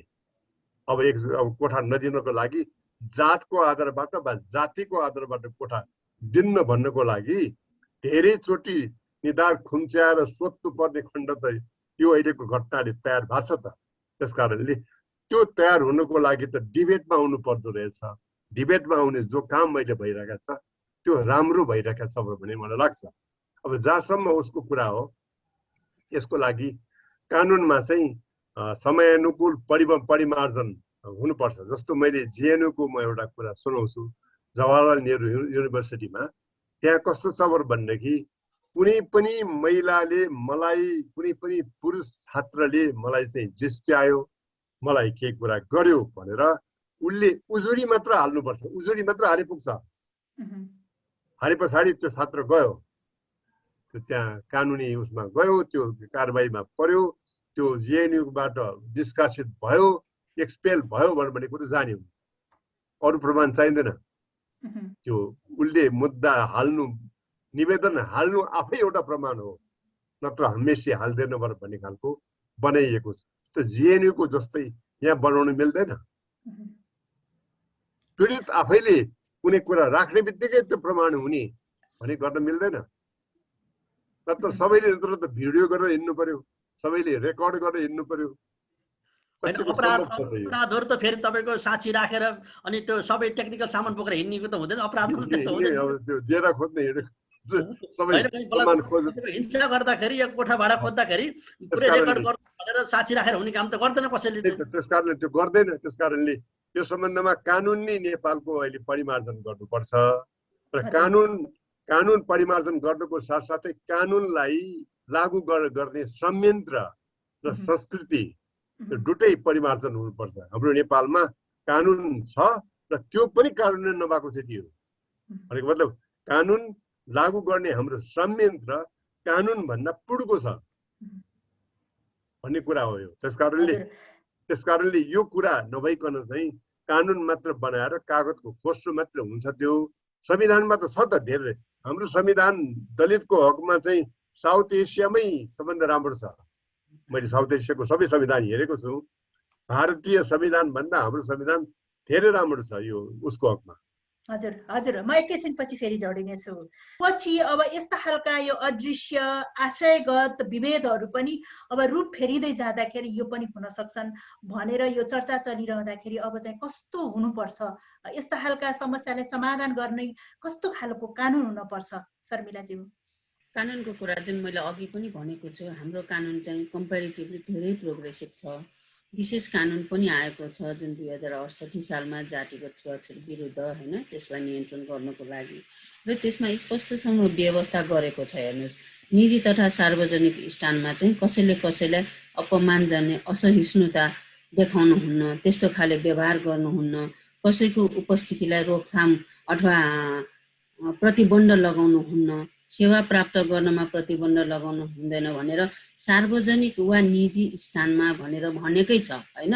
सार्वजनिक वा निजी स्थानमा भनेपछि अघि नै हाम्रो श्याम सरले भन्नुभए जस्तै हाम्रो घर निजी स्थान हो, तर मेरो घरको यो ठाउँमा म भित्राउँदिनँ, यो ठाउँमा भित्राउँछु भनेको कुरा मेरो आफ्नो निजी अधिकारको कुरा हो भने, यदि मैले घर भाडामा राख्नलाई राखेको घर हो र म दलित भएको कारणले दिन्न अथवा मेरो परिवारले स्वीकारेन भन्नु चाहिँ अलिकति अस्वाभाविक कुराहरू देखिन्छ। हेर्नुहोस् होइन, त्यो देखिन्छ। त्यही कारणले मैले भनेको छु कि कानुन आफैमा दौडिँदैन, कानुन आफैमा हिँड्दैन। अब यसलाई यसरी नै कार्यान्वयन गर्दै जानुपर्छ। भएको कानुनलाई चाहिँ कार्यान्वयन गर्नुपर्छ र प्राविधिक रूपमा प्रमाणलाई कसरी सेक्योर गर्न सकिन्छ, अझ पनि यस्ता खाले घटनाहरू छ भने कसरी बाहिर ल्याउन सकिन्छ, कसरी न्याय सकिन्छ भन्ने कुरामा चाहिँ उजुरी संयन्त्र चाहिँ इजी हुनु पर्यो होइन, भिक्टिम फ्रेन्डली हुनु पर्यो। जाने बित्तिकै उजुरी कोही पनि व्यक्ति उजुरी दिन आउँछ भने त्यो उजुरी सहजै स्वीकार्नु पर्यो के। त्यो उजुरीलाई प्रुफ गर्ने चिज हुन्छ कि हुँदैन भन्ने कुरा पछि जाँच्ने माध्यम त अर्को छ नि। त्यो प्रमाणित गर्ने नगर्ने कुरा चाहिँ अर्को माध्यम छ, अर्को प्रक्रिया छ, त्यो अनुसन्धानको प्रक्रियाले देखाउने कुरा हो। तर सुरुमै उजुरी कसैले गर्छ भने उजुरी गर्ने संयन्त्र चाहिँ फ्रेन्डली हुनुपर्छ र उजुरी लिन सक्ने र दिन सक्ने वातावरण चाहिँ हुनुपर्छ। र जुन कानुनमा अहिले यो कुरा चाहिँ गाह्रो छ, जुन जातिको आधारमा गरिने उजुरी र अघिदेखि मैले भने म एज अ महिला अधिवक्ताको हिसाबले लामो समयदेखि यही क्षेत्रमा काम गर्दै गर्दाखेरि महिला विरुद्धका हिंसाको मुद्दा पनि दर्ता गर्न गाह्रो भएको छ। तपाईँ हामीलाई थाहा छ भने अझ यो दलितसँग सम्बन्धित अब तपाईँलाई भनौँ सार्वजनिक स्थानकै कुरा गर्ने हो भने अहिले पनि धेरै स्थानमा चाहिँ सार्वजनिक धारामा छुन दिइराखेको छैन। त्यही कारणले कतिजना व्यक्तिहरू पिटिएका छन्। म त अब कतिजना दलितहरू पिटिएका छन् पनि भन्दैनौँ। किन त भन्दाखेरि त्यो दलित एउटा जातीयताको पहिचान हो। हामी नेवारलाई जहाँसुकै गए पनि जनजाति अथवा आदिवासी जनजाति भनेर भन्ने गरेका छ त होइन। म त शर्मिला भनेर चिनिन्छ नि। त्यही भन्या जस्तै उहाँ हाम्रो एउटा समुदायको एउटा छुट्टै वर्गलाई पनि त्यही गरेर पहिचान दिने र दिलाउने कोसिस हामीले गर्नु पर्यो होइन। अघि नै मलाई रेमजीले भन्नुभयो जस्तै तिमी त दलित जस्तै देखिँदैन भन्दाखेरि त्यो मान्छेमा कति चोट पुग्यो होला, न त्यसको कुनै प्रमाण हुन्छ न। तर उसलाई चोट त पुगिसक्यो, अब उसलाई रातभरि निन्द्रा लाग्दैन। अब आज मलाई कस्तो इन्सल्टको व्यवहार गर्यो, कस्तो इन्सल्टको शब्द प्रयोग गर्यो। किन दलितहरू सफा हुँदैन त? भनेर उसले दिनको 100 चोटि आफूले आफूलाई क्वेसन गर्छ। त्यो भनेको के हो त भन्दाखेरि हाम्रो सोसियलाइजेसन हो के, हाम्रो सोसियलाइजेसन हो। उसले पनि जानी नजानी त्यो कुरा भनिराखेको हुन्छ। अब त्यस्तो विरुद्धको चेतना जगाउनु पर्यो। कानुन छ, हेर्नुहोस् हामीमा कानुन एकदम मजाले पर्याप्त छ, प्रोग्रेसिभ कानुन छ। कानुनलाई कार्यान्वयन गर्ने मेकानिजम चाहिँ सक्रिय हुनु पर्यो र त्यो कानुन कार्यान्वयन गर्ने मेकानिजम सहजीकरण गर्नको लागि तपाईँ हाम्रो भूमिका असाध्य महत्त्वपूर्ण हुन्छ। र अझ म त भूमिकाको कुरा गर्ने हो भने मिडियाको भूमिका अझ बढी महत्त्वपूर्ण हुन्छ हैन। मिडियाले त्यस्तै खाले कामहरू गर्नु पर्यो जसले समाजलाई सहज हुन्छ। हजुर हजुर हस्, मैले रेम विश्वकर्माज्यूलाई फेरि अर्को प्रश्न जोड्न चाहन्छु। खास गरेर यो जातीय विभेदको सवाल आउने बित्तिकै थुप्रै अब प्रश्न टिप्पणीहरू पनि हुन्छन्। खास गरेर जातीय विभेदको मुद्दा हुनासाथ एनजिओ तथा धर्मसँग पनि जोडेर लिने गरिन्छ। के साँच्चै त्यस्तै हुन्छ? अब यो हामी कहाँ धेरै यो अहिले पछिल्लो समय त्यो विकास भएको छ। दलितहरूले मात्रै होइन, समग्र सीमान्तकृत समुदायका मान्छेले कुरा गर्दाखेरि, आन्दोलन गर्दाखेरि अधिकार चाहियो भन्दाखेरि यिनीहरू चाहिँ एनजिओबाट परिचालित छन् या धर्मबाट परिचालित छन् या विभिन्न त्यो कहाँ के भन्दा हुन्छ त्यो भन्छन्। तर तपाईँको किनभने तपाईँको जब मान्छे हिंसामा पर्छ, जब बलात्कारमा पर्छ, जब छुवाछुतमा पर्छ, उसले त स्वाभाविक रूपमा चाहिँ कुरा उठाउनु उसको अधिकार हो, आन्दोलन गर्नु उसको अधिकार हो। त्यो भन्दाखेरि सत्य तथ्य कुरालाई चाहिँ मान्छेले चाहिँ रेस्पोन्स नगरेर, संवेदनशीलता नलिएर तपाईँको विभिन्न खाले आरोप लाउनु त अत्यन्तै दुःखदायी कुरा हो एउटा। दोस्रो कुरा चाहिँ के हो भने नि, यो म अचम्म पर्छु के नेपालमा एनजिओ चलाउने को छ हैन। तपाईँको नेपालका एम्बेसीमा हेर्नु भने को छ रियल गेटकिपरहरू, आइएनजिओहरूमा तपाईँ को छ त्यसका हाकिमहरू, म्यानेजरहरू, डाइरेक्टरहरू को छन्। र नेपालको समग्र तपाईँको एनजिओमा हेऱ्यो भने पनि कति लगभग मलाई लाग्छ 95% एनजिओ चलाउने को छन्। र त्यस नेपालकोमा आउने टोटल साधन स्रोतमा आउने नेपालबाट आउने, नेपाल विदेशबाट नेपालमा आउने टोटल साधन स्रोतमा मलाई लाग्छ 99% साधन स्रोत कसले प्रयोग गर्छ। तपाईँ क्यालकुलेटै गर्यो भने पनि नेपालमा तपाईँको 1-2% भन्ला होला, सायद दलितहरूका संस्थाले 1-2% होला, जनजाति या महिलाको संस्थाले भन्दा यहाँको ठुलो लार्जर साइजमा यहाँको चाहिँ त्यो प्रोग्राम बनाउने, बजेट बनाउने, खर्च गर्ने, देश विदेश घुम्ने होल गेटकिपर को के दलित हो के महिला हो त्यहाँ। अनि महिला बलात्कार हुँदाखेरि एनजिओले चला भन्ने नचाहिने खाले प्रोपागन्डा। अब त्यो चिज त हामीले गम्भीर तरिकाले रिसर्च गरेर त छलफल गर्नु जरुरी छ के, किनभने होल एनजिओ आइएनजिओका सञ्चालकहरू गेटकिपरहरू चाहिँ अरू हुने।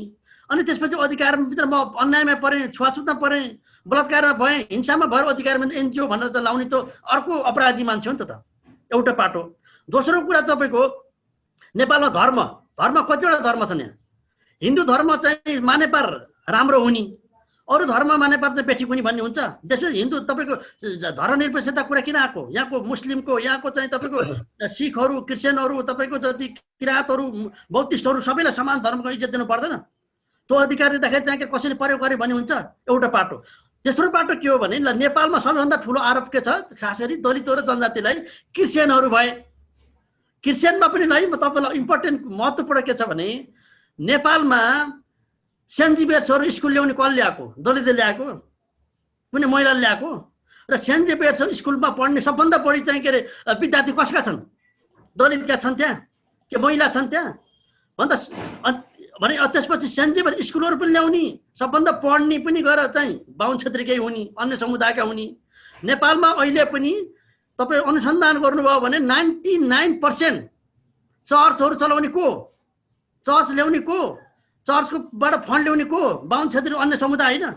तपाईँ को छ तपाईँको नेपालमा चाहिँ के गएर चर्चबाट चलाएर पास्टर भएर फन्ड ल्याउने दलित समुदाय कतिवटा देख्नु भएको छ? अनि के दलित चाहिँ धर्म चेन्ज गर्यो? दलित चाहिँ अनि धर्म पनि चेन्ज गराउने उनी, फन्ड ल्याउने पनि उनी, चर्च चलाउने पनि उनी, एनजिओ चलाउने पनि उनी। सारा चिज भएन त्यति। अनि धर्मको नाममा बाल गिरे राख्ने पनि तिनै। अनि दलितहरू र जनजातिहरू सब धर्म परिवर्तन गरे। युरोपियन युनियनहरूले चाहिँ तपाईँ चलाए। युरोपियन युनियनसँग दलित र महिलाको, जनजातिको त्यत्रो डाइरेक्ट एक्सेस भएको भए यहाँ त के हुन्थ्यो हाम्रो राज्य सत्ता ठुलो सबै बदल्न सक्थ्यो होला नि त। म त अनावश्यक किसिमका चाहिँ तपाईँ प्रोपागन्डा गरेर हाम्रा अधिकारलाई, हाम्रो स्वाभिमानलाई, हाम्रो मानवाधिकारलाई, हाम्रो चाहिँ त्यो दुःख पीडाप्रति चाहिँ असंवेदना निर्माण गर्ने अर्को चाहिँ तपाईँको के अमानवीय चाहिँ व्यवहारहरू देखाउने यो चाहिँ अत्यन्तै दुःखदायी कुरो हो। त्यसले गर्दा नेपालमा म यो भन्न फेरि पनि चाहन्छु, नेपालका धर्मको सत्ताधारी या तपाईँको एनजिओ आइएनजिओ सबै खाले गेटकिपर भनेका फेरि गेटकिपरहरू या तपाईँको त्यसका डनहरू त्यसका भनेका फेरि नन दलितहरू नै छन् भनेको दलितहरू महिलाहरू कमजोरहरूलाई चाहिँ एनजिओबाट चलायो भनेर अत्यन्तै यो अफवाह फैलाउनु अत्यन्तै नकारात्मक कुरा छ। र यदि त्यस्तो भन्ने साथीहरूलाई म के भन्न चाहन्छन्, सबभन्दा पहिला क्रिस्चियनिटीबाट सबै पास्टरहरू बाहुन क्षेत्री या अन्य समुदाय छोड्दै हुन्छ, त्यसपछि त्यो सबै एनजिओ आइएनजिओका सबै एनजिओ पनि छोडेर उनले हिँड्यो भने बल्ल मात्रै हो चाहिँ दलितहरू महिलाहरू यी दुःख पाएका चाहिँ सारा लिड गरेर चाहिँ भन्ने कुरा हुन्थ्यो क्या। मतलब यस्ता खाले अफवाह फैलाएर मान्छेको अधिकारप्रति चाहिँ कुल्चिने कामले चाहिँ अत्यन्तै अर्को दुःख अर्को चाहिँ पीडा निर्माण गरेको छ। त्यो नचाहिने काम हो त्यो। म एकैछिनपछि जोडिनेछु। श्याम श्रेष्ठज्यू, खास गरेर नागरिक समाज पनि दलगत जातिगत हिसाब अथवा क्षेत्रीयगत हिसाबले पनि विभाजन छ भन्ने आरोप छ कि खास गरेर यस्ता खालका सवालहरूमा विभेदको यो अन्त्य गर्ने सवालमा यस्ता खालका यो अन्यायका विरुद्ध साझा मुद्दा बनाएर नागरिक समाजले अगुवा गर्नुपर्ने होइन र भने? अहिलेसम्म चाहिँ यसमा विभाजित छैन। नागरिक आन्दोलनले बृहत नागरिक आन्दोलनले सुरु दिनदेखि नै दलितका मुद्दालाई आफ्नो मुद्दा बनाएछ, महिलाको मुद्दालाई पनि बनाएछ, महिलाको कुरालाई लिएर पनि उसले ठुलो जुलुसै गरेको पनि तपाईँलाई जानकारी होला। र दलितका मुद्दामा त ऊ फ्रम द डे वान ऊ चाहिँ क्लियर छ। उसले त्यो कुरामा चाहिँ दलितका मुद्दा भनेको दलितको मात्र मुद्दा होइन, त्यो हाम्रो पनि मुद्दा हो भनेर कसिएको छ। त्यस कारणले यो कुरामा चाहिँ यो कन्फ्युजनमा कुनै पनि कन्फ्युजनमा छैन।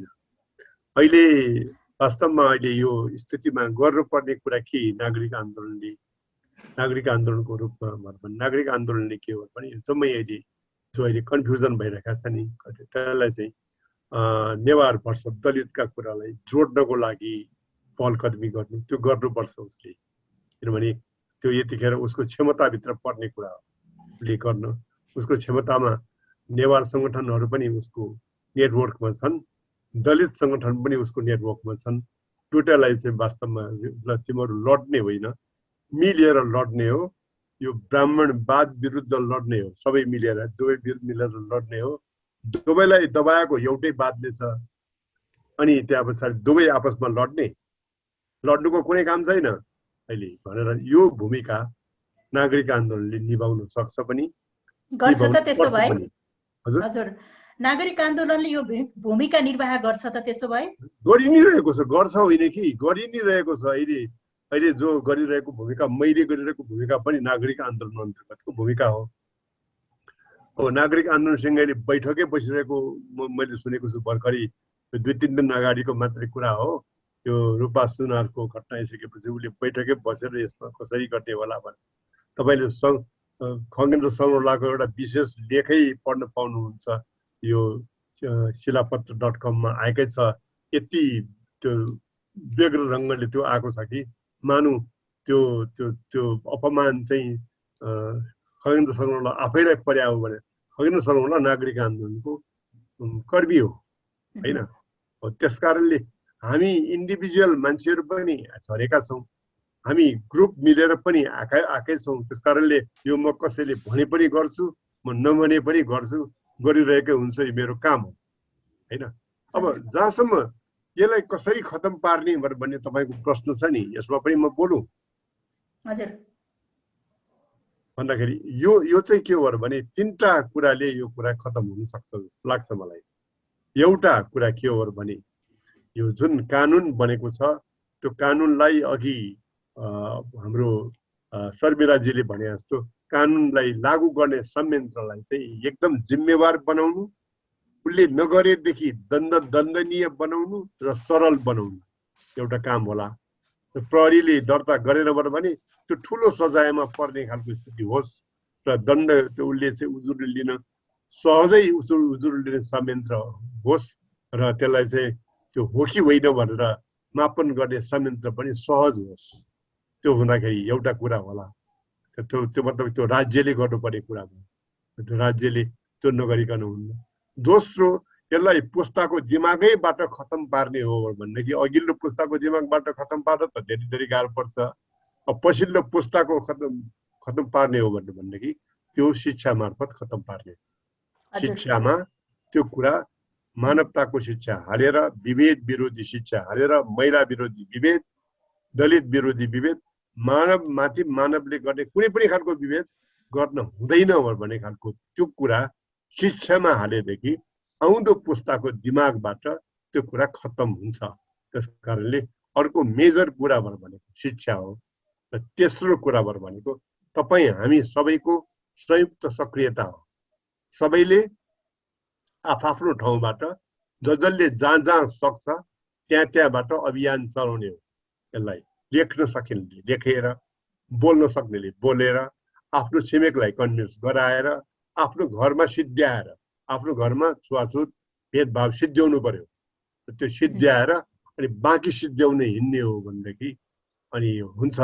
हाम्रो एउटा समस्या के भयो त भने हाम्रा दलहरू जसले यो कुराको अभियान लिनु पर्थ्यो, दलहरू आफै छुवाछुत पाल्ने अभियानमा लागेका छन्। उनीहरू आफै एनजिओ उनीहरू आफै खोल्ने, अनि उनीहरूकै मान्छेहरूले सबभन्दा धेरै एनजिओ खोलेका छन्। अहिले तपाईँ उसमा हेर्नुभयो भने क्रिस्चियन बन्ने, पास्टर बन्ने, सारा कुरा बन्नेमा जानुभयो भने पनि त्यहाँ जात, खास जात मात्र होइन, खास दलहरू पनि पाउनुहुन्छ तपाईँले। हो, त्यस कारणले यो दलहरूले महिला पास्टर छैनन्, दलित पास्टर छैन भन्दाखेरि यो कुरा चाहिँ उनीहरूले आफ्नो भूमिका निभाउनु पर्ने भूमिका ननिभाउँदाखेरि समस्या भएको हो। त दलहरूलाई जिम्मेवार बनाउनु पर्यो। जनउत्तरदायी दल बनायो भनेदेखि यो कुरा हुन सक्छ। अब हामी सबै एउटा बाटोमा हिँड्ने, दलहरूसँग लाखौं मेम्बरसिप हुन्छ, ऊ अर्को बाटोमा हिँड्ने, दलहरू आफै छुवाछुत पाल्ने, छुवाछुतलाई हुर्काउने भइसके पछाडि नेपालमा यो समस्या भएको कारण यो हो। दलहरूलाई ठिक ठाउँमा ल्याउने हो भनेदेखि यो समस्यालाई ठिक ठाउँमा ल्याउन गाह्रो पर्दैन। हस्, खास गरेर शर्मिला श्रेष्ठज्यू, यो कानुनी राज्यको महसुस गर्नको लागि कसले के गर्नु पर्ला? एउटा कुरा, हामी कहाँ डेमोक्रेटिक राज्य हो हैन, रुल अफ ललाई हामी फलो गर्ने देश हो। हालाकि त्यसमा धेरै समस्याहरू छ, चुनौतीहरू छ, त्यो भित्र पनि धेरै राजनीतिक पोलराइजेसनका कुराहरू छ। त्यो कुरा हामीलाई थाहा छ। त्यही कारणले सबैभन्दा पहिला मलाई चाहिँ इन्स्टिट्युसनली रूपमा यस खाले यो बेरियरलाई चाहिँ हटाउने खाले इन्स्टिट्युसनली रूपमा नै सक्रिय हुनु पर्यो। इन्स्टिट्युसनल भनेको खालि सरकारको निकाय मात्र नभई हाम्रो परिवार पनि इन्स्टिट्युसन हो र राजनीतिक दलहरू पनि इन्स्टिट्युसन हो। र राजनीतिक दलहरूले पनि यो कुरालाई खालि देखाउनका लागि मात्र होइन, एउटा विकासको मूलधार हो।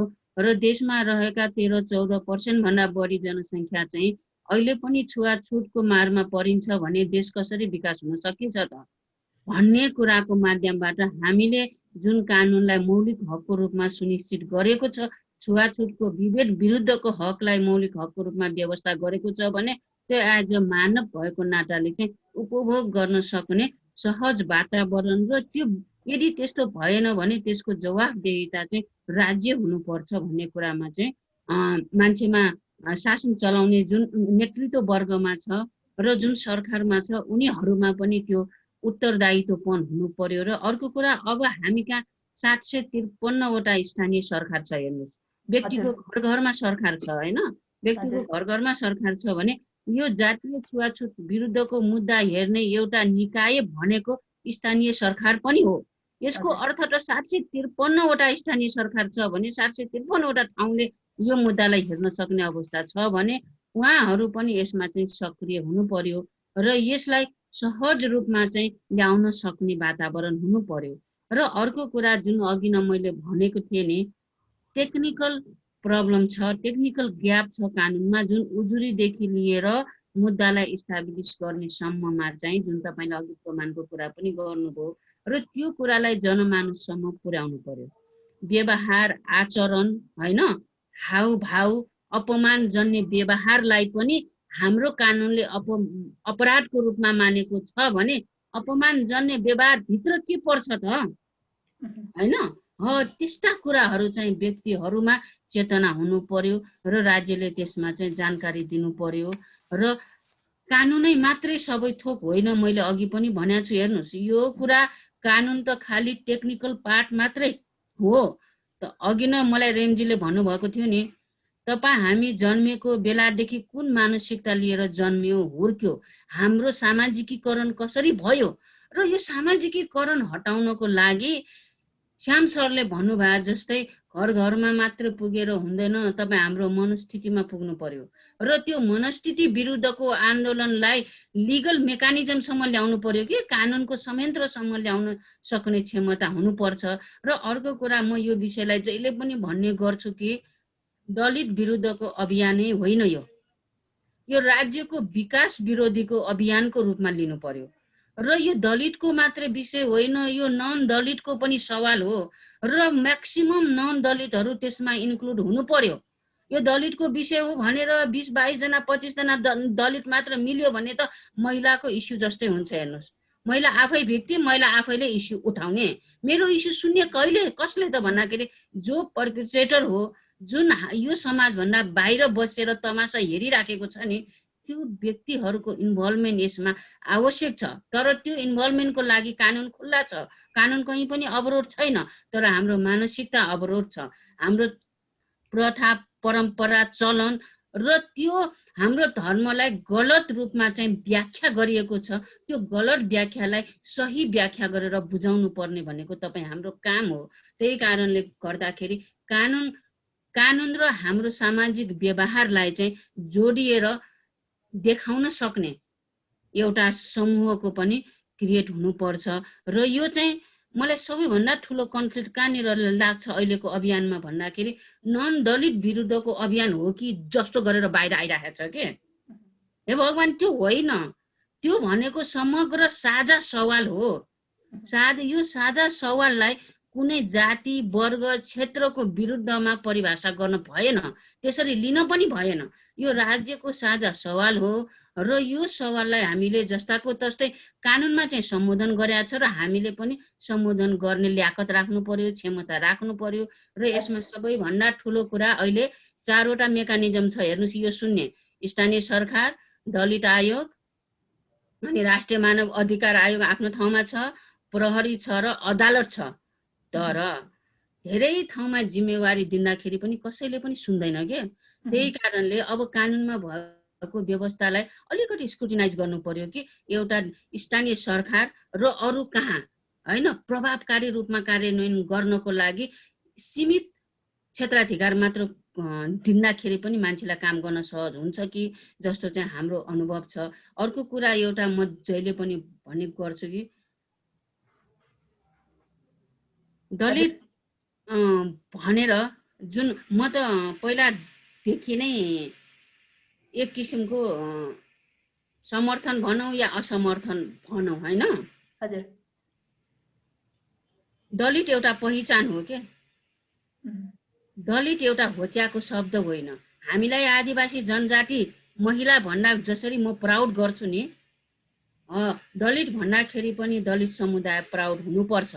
तर दलितको नाउँमा गरिने भेदभाव विरुद्ध मात्रै हो हामी दलित शब्द आफैबाट हामी वितृष्णा भएको छैनौँ भन्ने कुरा चाहिँ त्यो कन्फिडेन्स चाहिँ हामीमा पनि आउन जरुरी छ होइन, हामीमा पनि आउन जरुरी छ। र कानुनले पनि त्यही किसिमले चिनाउने कोसिस गरेको छ र हामीले त्यसलाई चिनेर चाहिँ अब यो भनेको मात्र दलित समुदायको जिम्मेवारी होइन, राज्यको जिम्मेवारी हो। यदि राज्य स्मुथली रूपमा विकास गर्न चाहन्छ भने यसलाई साझा सवालको रूपमा कानुनी रूपमा अगाडि लानुपर्छ जस्तो लाग्छ।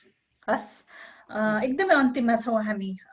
श्याम श्रेष्ठज्यू, विभेद रहित समाज निर्माणका लागि कसको के भूमिका हुन सक्छ? विभेद रहित समाजभर भनेको त्यो खालि सांस्कृतिक रूपमा मात्र विभेदको कुरा हुँदैन, त्यो आर्थिक विभेदको कुरा आउँछ, त्यो चाहिँ सांस्कृतिक विभेदको कुरा पनि आउँछ, त्यो सामाजिक विभेदको कुरा आउँछ। विभेद चाहिँ यो मान्छे जातिमा जबसम्म यो खालको यो धनी र गरिब एकदम ह्याप्स र ह्याप्स नट रहन्छ, विभेद रहन्छ। अहिले स्रोतहरू जति परेर दलित भएको त हो, त्यस कारणले दलितहरूका भागमा स्रोत पार्ने उपाय गर्नु पर्यो नि। अनि विभेद हट्ने कुरा हो। दलितहरूलाई वास्तवमा अहिले साँच्चै भन्ने हो भनेदेखि तपाईँले धार्मिक रूपले हेर्ने हो भने तपाईँ इस्लाम धर्ममा हेर्नुहोस्, त्यहाँ दलितको कुनै अवधारणा पाइँदैन। क्रिस्चियन धर्ममा पनि दलितको अवधारणा पाइँदैन। त्यो यो तपाईँको किराँत धर्ममा पनि दलितको अवधारणा पाइँदैन। दलित पाइने भएर भनेको यो हिन्दू धर्ममा मात्रै हो। हिन्दू धर्ममा पनि सुरुदेखि नै दलितको अवधारणा पाइँदैन। ऋग्वेद त मैले पढेको छु, आद्यपान्त मैले ऋग्वेद पढेको छु। ऋग्वेदमा 10औं अध्यायमा गएर मात्र दलितको अलिकति धारणा आउँछ, त्योभन्दा अगाडि ऋग्वेदको छैन। त्यो 10औं अध्याय चाहिँ पछाडि ब्राह्मणहरूले थपिदिएको, पुरोहितहरूले थपेको अध्याय भन्छन् त्यसलाई। ओरिजिनल ऋग्वेदमा त्यो अवधारणा छैन। भनेको मतलब आजभन्दा 2500 वर्ष अगाडिसम्म यो चाहिँ दलित भन्ने कुरा छैन। अब यो आएको धेरै नै भएको छैन। फेरि संसारभरि नै भएको कुरा पनि चीनमा त दलित छैन हैन, यो वरपर दलित छैन, भुटानमा दलित छैन। भन्दाखेरि दलित भयो कहाँ त भने हिन्दू वर्णाश्रम व्यवस्थाले ल्याएको यो रोग हो। यो दलित भन्ने शब्द नै खतम पार्नुपर्छ। जो दलित भन्ने चाहिँ एकदम अप्रेस्ड क्लासलाई जनाउनको लागि दलित भन्ने कुरा आयो। जब दलित भन्नुपर्ने खण्डै समाप्त हुन्छ तब दलित समाप्त हुन्छ, भेदभाव पनि समाप्त हुन्छ। त्यसकारणले यसको लागि चारवटा कुरा। एउटा पहिलो कुरा आर्थिक रूपको विभेद, कोहीसँग असाध्य धेरै हुने, काम चाहिँ तल्लोले गर्ने, काम गर्नेसँग स्रोत साधन नहुने, काम नगर्ने उसँग स्रोत साधन हुने स्थिति समाप्त पार्नुपर्छ हैन। त्यहाँबाट हुन्छ। अनि एउटा विभेदको अन्त्य। अर्को विभेदको अन्त्य भनेको चाहिँ शिक्षा मार्फतै हुने हो हैन। शिक्षाले मान्छेको अब दिल दिमागमा, संस्कृतिमा, मानसिकतामा गहिरोसँग गाडेको कुरालाई निकाल्नको लागि आजको भोलि त हुँदैन। तर तपाईँले शिक्षा आज थाल्नुभयो भनेदेखि केही पुस्ताको बिचमा गएर त्यो हटाउन सकिन्छ। ममा कसरी आयो, तपाईमा कसरी आयो दलित विरोधी यो चाहिँ भेदभाव विरोधी चेतना? महिलालाई भेदभाव गर्नु हुँदैन, अरूले भेदभाव गर्नुहुन्न भने शिक्षाले आएको। ममा शिक्षाले आउन सक्छ भने अरूमा पनि आउन सक्छ। त्यसैले दोस्रो कुरा शिक्षा हो। तेस्रो कुरा चाहिँ सामाजिक जागरण अभियान हो। सामाजिक रूपमा मान्छेलाई जगाउने अभियान चाहिँ, सांस्कृतिक अभियान चाहिँ चल्नुपर्छ, रहनुपर्छ। त्यसले हटाउने कुरा हो। चौथो तर एउटा धेरै महत्त्वपूर्ण कुरा भनेको कानुन र कानुन लागू गर्ने संयन्त्र। कानुन एकदमै अब नेपालमा अहिले यो कोठा विरोधी कानुन तपाईँ हेर्नुभयो भनेदेखि 20,000 देखि चाहिँ तपाईँको 1 लाख रुपियाँसम्म दण्ड गर्न सक्ने हैन। त्यो छ त, त्यहाँ त एकदम 2 वर्षसम्म कैद गर्न सक्ने प्रावधान छ अहिलेको कानुनमा। कानुनले त छुटेको होइन त। 3 वर्षसम्मको सजायको कुरा छ श्याम सर। छ त्यहाँ मैले पढेको छु त्यो कानुन। भन्दाखेरि कानुनमा त छ त। कानुन भएर पनि काम लागिरहेको छैन। किनभने कानुन लागू गर्ने संयन्त्र सहज र सरल भइरहेको छैन। कानुन लागू गर्ने संयन्त्र, त्यो राज्य, यो चाहिँ भेदभाव खतम पार्नु पर्ने पक्षमा चाहिँ राज्य उभिनु पर्यो। राज्य चाहिँ जब म यो भेदभाव खतम पार्छु भनेर उभिन्छ भने पनि केही डिकेड लाग्छ होला यो खतम पार्नको लागि। सकिन्छ। राज्य नलागिकन चाहिँ व्यक्तिगत स्तरमा टोटल खतम पार्न सकिन्छ, तर धेरै लामो समय लाग्छ। राज्य नै लाग्यो भने चाहिँ धेरै छोटो समयमा यसलाई खतम पार्न सकिन्छ। नेपालमा अहिले भइरहेको के भयो भनेदेखि राज्य लागेन, हामी लाग्यौँ मात्र। राज्य चाहिँ के हो भने दलितलाई भेदभाव गर्नेलाई चाहिँ संरक्षण गर्ने, गाडीमा राखेर तपाईँको चाहिँ फौजदारी मुद्दामा चाहिँ बचाउन जाने पक्षमा राज्य देखा। त्यसले गर्दा गाह्रो पर्या हो। राज्य पनि यसको लागि भेदभाव खतम पार्ने भनेर उत्रियो भने यसलाई खतम पार्न सकिन्छ। यो चारवटा कुरालाई चारवटा गाडीको रथ जस्तै, गाडीको पाङ्ग्रा जस्तै लानुपर्छ। एउटा मात्र पाङ्ग्राले गाडी गुड्दैन। त्यस कारणले चारैवटा पाङ्ग्रा गुड्न थाल्यो भनेदेखि यसलाई चाहिँ खतम पार्दछन्। यो महिलामा यो खालि दलितको मात्र कुरा छैन, सामाजिक विभेदको कुरा पनि यही हो, महिलामाथिको विभेदको कुरा पनि यही हो। हजुर हस्। अन्तिममा रेम विश्वकर्माज्यू, खास गरेर सबै खाले विभेद रहित समाज निर्माणको लागि कसको के भूमिका हुन्छ? भूमिका त अब श्याम सरले भने जस्तै सबैको हुने भयो, राज्यको हुने भयो, समाज, व्यक्ति, सबै जात जाति सबैको नै हुने भयो। तर यो महत्त्वपूर्ण एउटा के छ भने नि, अब हामी हिजो केही समय पहिला हामी धेरै जातसँग मात्रै जोडेर कुरा गर्थ्यौँ। त्यसपछि पछि जब हाम्रो सबै विकास क्रम हुँदै आइसक्दाखेरि यसले धेरै विकराल रूप लियो। अहिले म थोरै अगाडिको कुरा दोहोऱ्याउन चाहन्छु। अहिले हामी यतिसम्म भइसक्यो कि हाम्रो नेपाली समाजमा न नागरिक समाज, न मिडिया, कोही पनि हामी एकदमसित तपाईँको एउटा रियल न सिभिल सोसाइटी, न रियल मिडिया कर्मी, न मिडिया अभियन्ता हुन सकेका छैनौँ क्या। हामी विभिन्न भनौँ न तपाईँको अब यो सबै यो जाति, पार्टी, क्षेत्रीय, लिङ्गी सबै किसिमले चाहिँ विभाजित छौँ। र हामी कुनै पनि सोसल इस्युमा या कुनै पनि राज्यको इस्युमा हाम्रो एजेन्डामा हामी एकदम सिरियस संवेदनशील हुन सकेको अवस्था भएन कि पछिल्लो समय आइसकेपछि। कुनै महिलामाथि घटना घट्यो भने त दलित त बोल्दैनन् बेसरी, जनजातिमा केही भयो भने हामी दलितहरू बोल्दैनौँ, या त दलितलाई बेसरी भयो भने त किन हामी सामाजिक एजेन्डामा लागेका मान्छेहरू पनि राम्रोसँग बोलिरहेको अवस्था छैन नि त। तपाईँको एउटा भनौँ महिला मुभमेन्ट नेपालमा व्यापक छ, तर अहिले यो भएको चाहिँ तपाईँको विभेदकोमा त सरस्वती प्रधान र रूपा सुनारको त यो त तपाईँ महिला आन्दोलनको हिसाबले हेऱ्यो भने त महिला आन्दोलन यसलाई त ठिक ढङ्गले सम्बोधन गर्न सक्नु पर्थ्यो नि त। किन महिला आन्दोलन चुप छ? यदि जातीय रूपले महिला आन्दोलनको हिसाबले हेऱ्यो भने त महिला आन्दोलनले रूपा र अनि तपाईँको के अरे सरस्वतीलाई बोलाएर यसलाई यो यस्तै भनेर उहाँहरूले यसलाई ठिक ढङ्गले सम्बोधन गर्नलाई सहजीकरण गर्नु पर्थ्यो। त त्यहाँ पनि के भयो, जातमा विभाजन भइदियो, वर्गमा विभाजन भइदियो र पार्टीमा दलमा विभाजन भइदियो। अर्को जातीय कुरा थियो भने हामी पछाडि परेका समुदाय, जनजातिहरू, नेवारहरू, दलितहरू पछाडि परेका समुदाय हौँ, हामी चाहिँ राज्यसँग हाम्रो समान अधिकार लड्ने हो। हामी पीडित चाहिँ किन एक ठाउँ नआउने भनेर त्यसो दलित र जनजातिहरू या नेवारहरू बसेर छलफल गरे खोइ त। हामी बस्नु पर्थ्यो नि त। सबभन्दा दायित्व त चाहिँ हामी जातीय मुक्ति चाहने ग्रुपहरू बिचमै तपाईँको नेवारका समुदायका लिडरहरू, दलित समुदायका लिडरहरू, जनजाति समुदायका लिडरहरू बसेर छलफल गर्नु पर्थ्यो नि त। हामी त्यो गरिरहेको छैन नि त। भन्दा हामी सामाजिक आन्दोलन लागेका मान्छेहरू पनि यस्ता इस्युमा चाहिँ विभाजित भयौँ, जसले गर्दाखेरि अब हुँदा अब इस्युमा पनि तपाईँ समस्यामा पनि हामी जातीय विभाजन हुने, अर्को चाहिँ के अरे अनि दलीय विभाजन हुने, वर्गीय विभाजन हुने समस्या झन् ठुलो समस्या, जहाँनिर कानुनलाई पनि कार्यान्वयन हुनमा नदिनु त्यसैले काम गरिरहेछ होइन। तपाईँ एउटा कुनै त दलितले कुटाइ खाँदाखेरि कुन दलको भनेर चाहिँ कुन पार्टीको भनेर चाहिँ तपाईँले हामीले हेरेर थालेपछि त्यसले न्याय कहाँ पाउँछ? नेपालको चाहिँ के अरे पुलिसहरू, न्यायाधीशहरू सबै संरचना चलाउने को? पार्टी होइनन् अहिले। कुन जातिभन्दा ठुलो पार्टीका मान्छेले न्यायाधीश नियुक्ति गर्छ, पार्टीले चाहिँ पुलिसहरू भनेको नि अब सबै पार्टीको हातमा नियन्त्रणमा छ नि त। त्यही भएर गोपाल हाम्रो शिक्षा मन्त्रीले गरेको काम पनि त्यही हो। रुकुममा जनार्दन शर्मा जे गर्नुभयो कारण त्यही हो भनेपछि अब हामी यस्तो ढङ्गले चाहिँ झन् हाम्रो शक्ति यति कमजोर भइसक्यो कि यो समाधान गर्नै गाह्रो छ। त्यसमा चाहिँ श्याम सरले भने जस्तै के हो भने सबैभन्दा ठुलो दायित्व राज्यको, राज्यले कानुन बनाउने, त्यसलाई कार्यान्वयन गर्ने, त्यसको संयन्त्र बनाउने, मोनिटरिङ गर्ने। तपाईँ त्यसपछि गएर तपाईँलाई पीडितलाई न्याय र पीडकलाई कानुन बमोजिम सजाय दिने काम गर्यो भने अरू धेरै ठिक ठाउँमा आउँथे। अर्को कुरा चाहिँ तपाईँको के सबै जाति समुदाय र सबै सामाजिक आन्दोलनका मान्छेले यसलाई ठिक ढङ्गले संवेदनशील रूपले चाहिँ यसलाई अगाडि सार्नु पर्यो, हेर्नु पर्यो। र अर्को त्यो हेरेको अवस्था छैन।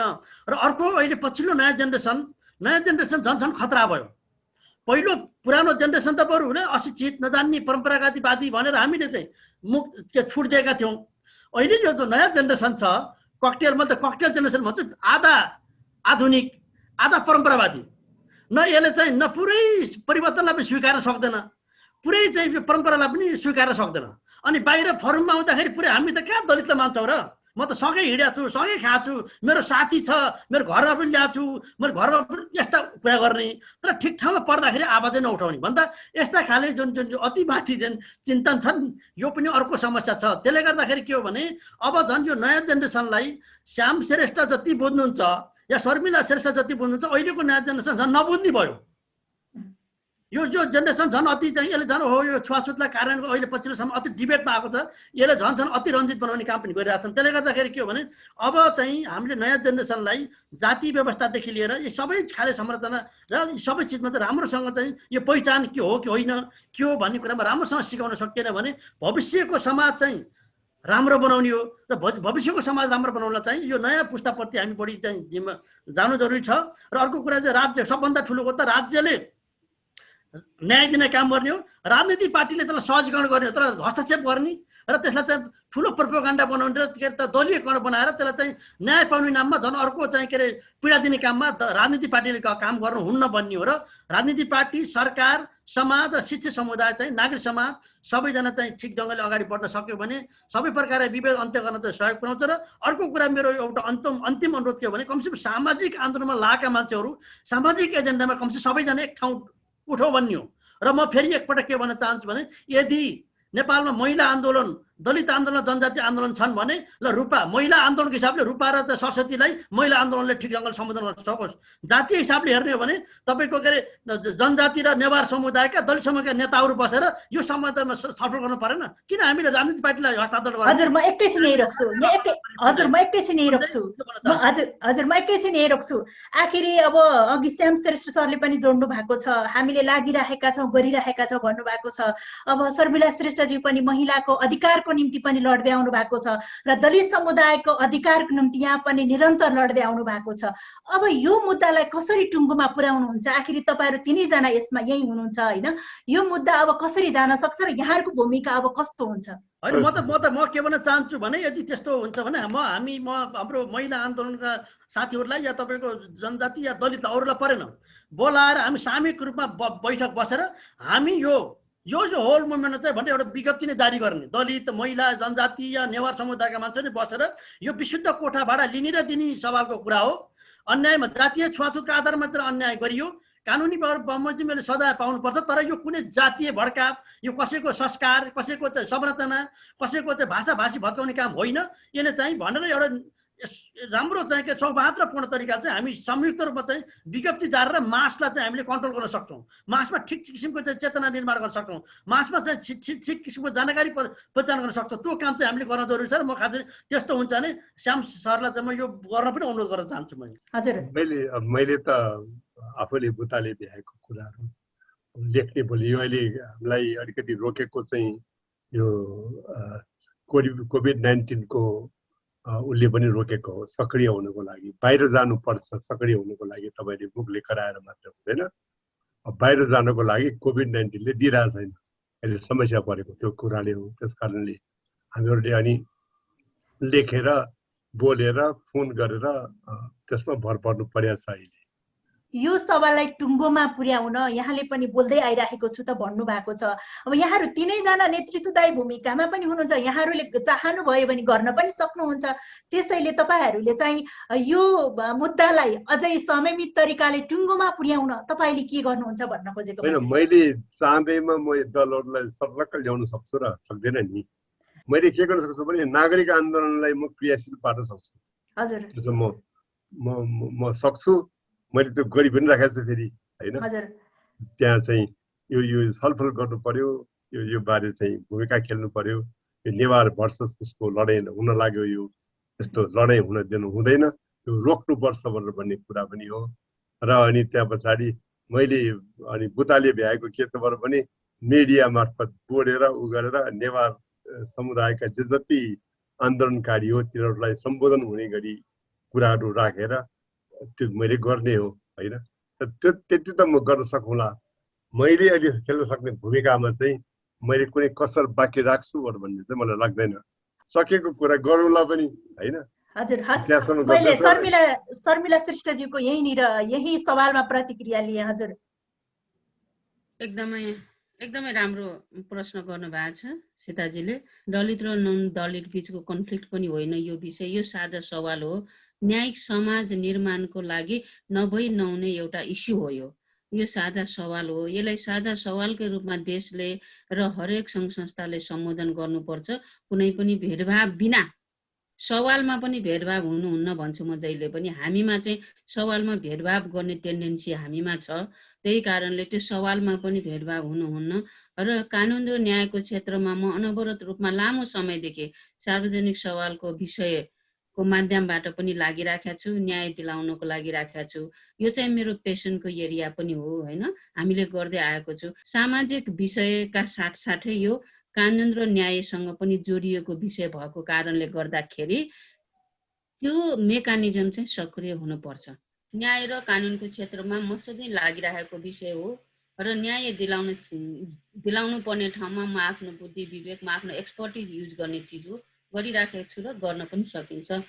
होइन, मैले भन्न खोजेको के भने अब कानुनी पाटाहरू लगायत धेरै छँदैछन् र खास गरी हामी पछाडि पारिएका समुदायहरू अब हामीले कमसेकम अब साझा एजेन्डाहरूमा चाहिँ हामीले हातमा हात मिलाउन जरुरी छ र कतिपय सवालमा हामीले सामूहिक छलफल बहस पनि गर्न जरुरी छ। तर मैले मात्रै प्रसङ्ग के जोड्न खोजेको भने यदि महिलाको एङ्गलबाट हेर्ने हो भने त महिला आन्दोलनले त बोलेको छैन नि त। 67 र तपाईँको रुपाको आन्दोलन महिला आन्दोलनले बोलेकै छैन त्यहाँ है। तर जातीय आन्दोलनमा हेऱ्यो भने त त्यसो भए हामी पछाडि पारेका समुदाय, नेवारहरू पनि, दलितहरू पनि, जनजाति पनि पछाडि पारेका समुदाय भने यी तिनटै समूहहरू बसेर सामूहिक रूपमा छलफल हुन सकेका छैन। तर यो हुन जरुरी छ। यो भयो भने यसले चाहिँ कमसेकम केही घटनामा चाहिँ यसले ठुलो काम चाहिँ घटनाहरू चाहिँ घटाउनमा कम गराउनलाई चाहिँ ठुलो काम गर्छ भन्ने मलाई लागेको छ। यो चाहिँ हामी गरेर सक्छौँ, सायद हामी बसी पनि रहेछौँ, कुरा पनि गरिरहेछौँ सबैसँग, किनभने यो सबै चिज निरन्तर जानु दिनुहुन्न र यसमा चाहिँ हाम्रा बिचका यस्ता उसलाई चाहिँ अरूले चलखेल गर्ने मौका पनि दिनुहुन्न भन्ने हो। यसमा चाहिँ सायद हामी अब यो दलित, महिला, जनजाति, मधेस, मुस्लिम लगायत सीमान्तकृत समुदायहरू एक राउन्ड फेरि हामी मजाले बसेर छलफल गर्न जरुरी छ र साझा एजेन्डामा कसरी जाने, आफ्नो एजेन्डामा कसरी हामीले एक आपसमा सहयोग गर्ने भन्नेमा यो चाहिँ हामी महत्त्वपूर्ण तरिकाले छलफल गरेर अगाडि बढ्न चाहिँ जरुरी छ। हस्, यहाँहरू तिनैजनाको त्यसतर्फ ध्यान जाओस्। समय र विचारको लागि यहाँहरू तिनैजनालाई धेरै धेरै धन्यवाद। आजको कार्यक्रमबाट छुट्टिन्छौँ। नमस्कार। धन्यवाद।